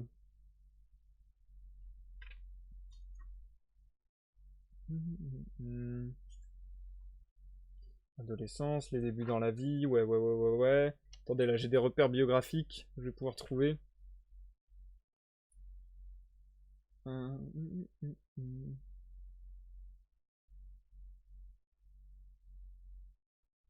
Mince, alors je le trouve pas. La métamorphose, hein. Je trouve tous ces autres textes, mais je trouve pas celui-là. Bon, grosso modo, c'est début du XXe siècle. Hein. Grosso modo, c'est début du XXe siècle. Genre 1910 par là, quoi. Ça a l'air d'être ça. Ça a l'air d'être. Ouais, ça a l'air d'être ça. Dans les années 1910. Donc ça date de bien 100 ans, quoi. Ça serait intéressant de mettre la date de sortie du livre sur l'overlay, je trouve. 1926, merci Wikipédia. 1926, ça me paraît tard parce qu'il est déjà mort en 1926. Enfin ouais, le texte a été publié de manière posthume. Euh, Mais ouais. Ouais, du coup, il a dû l'écrire... Ah bah c'est là, le château. C'est en 1922 apparemment. L'écriture du château. Après, ouais, la publication, ça doit être 1926 du coup. Mais ouais, c'est vrai que je pourrais le mettre dans l'overlay, le... Ouais, après, je sais pas. Ah, je sais pas. Ou bien, je pourrais juste le signaler en début de lecture. C'est vrai que je parle parfois de l'époque, mais là, pour le coup, c'est vrai que je l'ai pas trop fait. Mais en tout cas, je trouve ça... Enfin, je trouve ça tellement intelligent. Je trouve ça tellement smart. C'est insane. Ça m'embête de plus savoir ce que je voulais dire. Je voulais dire encore quelque chose. Ah oui, voilà. Dernière chose que je voulais dire, c'est que je trouve le personnage de K presque cruel avec Barnabas, parce que du coup... Ah ouais, bah il y a encore deux choses que je voulais dire. Je vais commencer par l'autre. Ce que ça nous montre aussi, c'est toujours dans ce délire d'individu réduit à son utilité, le fait que Barnabas est expliqué à Olga, qui explique à K, qu'il y va au château pendant des heures, pendant des jours, voire des semaines, où il attend pour qu'on lui dise de faire quelque chose. Et ça, je trouve que pareil, c'est un truc. Alors, je vais pas dire, de mon expérience personnelle, parce que j'ai jamais travaillé dans des administrations, j'ai jamais travaillé dans des bureaux, j'ai jamais travaillé dans des usines, enfin voilà. Mais de beaucoup de discours que j'ai pu avoir d'amis, ça va paraître bizarre ce que je vais dire peut-être, mais j'ai l'impression que le travail de beaucoup de gens, c'est de rien foutre. C'est un peu méchant ce que je dis, mais j'ai l'impression que le travail de beaucoup de gens, c'est de rien foutre, c'est juste d'être à disposition. Et c'est un peu ce qui est décrit là avec Barnabas, c'est-à-dire que son boulot, c'est de ne rien foutre, c'est d'être là, d'être là à disposition, et quand on a besoin de lui, d'être là directement et de faire ce qu'on lui dit sur le moment directement. Je dis ça parce que dans énormément de discours de plein de gens, entourage proche ou lointain, j'ai l'impression d'entendre énormément de gens qui jouent à des jeux vidéo, qui regardent des vidéos sur YouTube, qui jouent même à des jeux de société avec leurs collègues ou j'en sais rien, au bureau. Et j'ai l'impression qu'ils passent plus de leur journée à jouer ou à mater des vidéos sur YouTube qu'à travailler à leur taf. J'exagère certainement énormément, mais du moins c'est un constat qui est en partie vrai, même si c'est une partie minime, qui est en partie vrai. Et je pense que c'est un petit peu ce qui est dénoncé aussi avec le cas Barnabas, c'est-à-dire que il ne sait pas qui il est, il ne sait pas à quoi il sert, toujours cette dépersonnalisation. D'ailleurs, avec cette crainte et ce doute de se dire merde, à quoi je sers, parce que ça le stresse à un point pas possible de se dire attends, mais j'ai pas la tenue des fonctionnaires, donc ça veut dire que je suis pas un fonctionnaire. J'ai pas la tenue des sous-fonctionnaires, je sais plus les titres qu'on donnait, mais voilà. Le fait qu'il ait pas les tenues d'une certaine caste, ça le rend flippé, etc. Enfin, en fait, il y a ce double truc vachement pervers de... On le met dans une situation de stress intense, et en plus, on le laisse là pour glander et attendre et n'avoir rien d'autre à faire quasiment que de penser à quel point sa situation est bizarre et naze. Et que, bah voilà, quand on a besoin de lui, il faut qu'il fasse ce qu'on lui demande et sur le champ. Bon, j'exagère peut-être un petit peu, je grossis peut-être un peu le trait. Je rappelle que tous les avis que je donne en pause et en outro de live, ce sont mes opinions, vous n'êtes pas obligé de les partager, et c'est mon interprétation du texte et mes prolongements, donc ça ne veut pas forcément dire que c'est ce qu'a voulu dire Franz Kafka, etc., etc. Mais voilà, n'hésitez pas d'ailleurs si vous avez des avis également à les partager sur le chat Twitch ou dans les commentaires YouTube. Et du coup, dernière chose que je voulais dire là-dessus, K paraît presque cruel parce que du coup Olga lui dit que en fait K représente la même pression pour Barnabas que le château au final, puisque pareil, il lui demande une tâche dont il attend l'excellence entre guillemets. Donc pareil, il y a aussi ce souci d'excellence et d'exigence qui est pas mal soulevé. Donc ouais, au final, Olga dit que K au final fait un peu la même chose et que et K,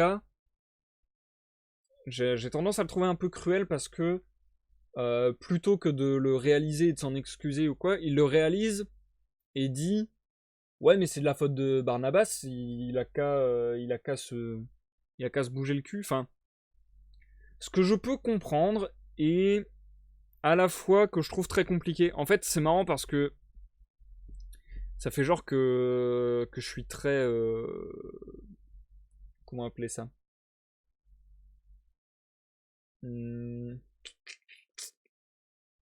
très ingrat entre guillemets, enfin je sais pas trop que je suis pas très indulgent, mais c'est vrai que j'aurais tendance à penser pareil que K par moment, dans le sens où K dit à un moment, il a pas besoin d'encouragement, il a besoin d'aide. C'est-à-dire que et qui lui dit, je sais plus c'est quoi l'image qu'il emploie, mais que grosso modo il a pas besoin d'être encouragé à continuer à supporter ses œillères, mais qu'il faut lui ôter ses œillères, grosso modo. Ça peut paraître un peu cruel parce que, bah voilà, comme le dit Olga, K connaît pas forcément la situation de sa famille, etc. D'ailleurs, apparemment, ça sera le sujet des prochains chapitres, de ce que la fin du chapitre laisse envisager. Mais, donc oui, on peut voir K un petit peu cruel de dire, bah ouais, mais en même temps, c'est de la faute de Barnabas, c'est à lui de pas accepter ça et de se révolter, etc. Et c'est marrant parce que IRL, j'ai un peu l'impression d'être un peu comme ça. Et du coup, je me dis que je vais être un peu cruel pour certaines personnes des fois. Mais ouais, j'ai un peu ce sentiment, enfin, j'ai un peu ce délire là de dire, alors, tu peux te plaindre. Pour moi, il n'y a aucun souci à se plaindre de quoi que ce soit. Tout le monde peut se plaindre de ce qu'il veut. Mais pour moi, il y a un peu ce truc de, si tu vis dans la merde, c'est pas en essayant de le supporter que ça va aller mieux, c'est en enlevant ce truc de merde. Enfin, voilà. Donc je sais pas, ça rejoint un petit peu un truc que j'ai l'habitude de dire, qui est que dans la société actuelle dans laquelle on vit, je pense qu'une grande majorité de la population sait que c'est la merde et que ça veut rien dire et que c'est absolument absurde, mais c'est pas parce qu'ils le savent qu'ils vont faire quelque chose. Et moi, ça me frustre en fait, c'est plus ça. Ça me frustre des fois où je me dis, putain, mais pourquoi tellement tout le monde sait que c'est. Pardon. Pourquoi tellement de gens savent qu'on est dans une situation d'urgence, où il y a des trucs qui fonctionnent pas, etc., etc., et où personne ne fait rien. Enfin bon, bref. Jumpy, attention, on ne sait pas toujours enlever ce truc de merde, c'est rare, mais ça arrive. Ah oui, mais non, mais je dis pas le contraire. En fait, c'est ça le truc, c'est que. Ça peut paraître cruel, mais pour moi, c'est pas de la cruauté dans le sens où je comprends tout à fait que ça soit pas du tout facile de se passer de cela. Et je blâme personne de pas le faire. C'est là où je vais peut-être me différencier de. En fait, enfin. Bon, je sais pas pourquoi je parle de mon cas personnel en fait, mais c'est parce que ça m'y a fait penser. Mais là où je vais me différencier de K en somme, c'est que moi je fais plus un constat alors que K a l'air de vraiment. Condamner Barnabas, ce que je trouvais un peu dommage, quoi. Parce que pour le coup, ouais, il y a. Surtout quand on parle d'administration, de système, de société, enfin voilà, c'est des engrenages tellement grands, tellement lourds, tellement oppressants, que bien sûr, c'est hyper compliqué de s'en défaire. Mais. Donc voilà, je trouve que K est limite un petit peu cruel là-dessus, de reprocher ça à Barnabas et à Olga, et à la famille d'Olga et de Barnabas. Mais on en apprendra a priori davantage dans les chapitres à venir, donc la prochaine fois qui sera mardi à 21h. Voilou. Le live a duré ultra longtemps au final. Mais putain, ce chapitre 16, c'est bien ça, hein. Ce chapitre 16, qu'est-ce qu'il a valu le coup, je trouve. Je pense que c'est mon préféré, vraiment. Bref, n'hésitez pas, encore une fois, à réagir sur YouTube, que ce soit par un like, un dislike, à commenter la lecture ou l'œuvre, c'est pas la même chose, voir le live dans son ensemble, et on se retrouve la prochaine fois dimanche pour un live sur l'univers de League of Legends, parce que comme je vous le disais, j'ai réussi à réparer le site cassé, donc normalement on va pouvoir continuer sans trop de problème. Ça sera donc à 15h avec un live sur Blitzcrank. Et sinon, on se retrouve mardi pour la suite de la lecture, mercredi pour du Sea of Thieves et certainement la fin d'Oxenfree, et ainsi de suite. Merci Mirani et Jumpy d'être passés, ça m'a fait plaisir de vous parler. Je vais vous souhaiter à tous une bonne soirée, une bonne nuit, et vous dis à la prochaine pour une prochaine lecture, une prochaine partie gaming ou une prochaine découverte. Bye bye.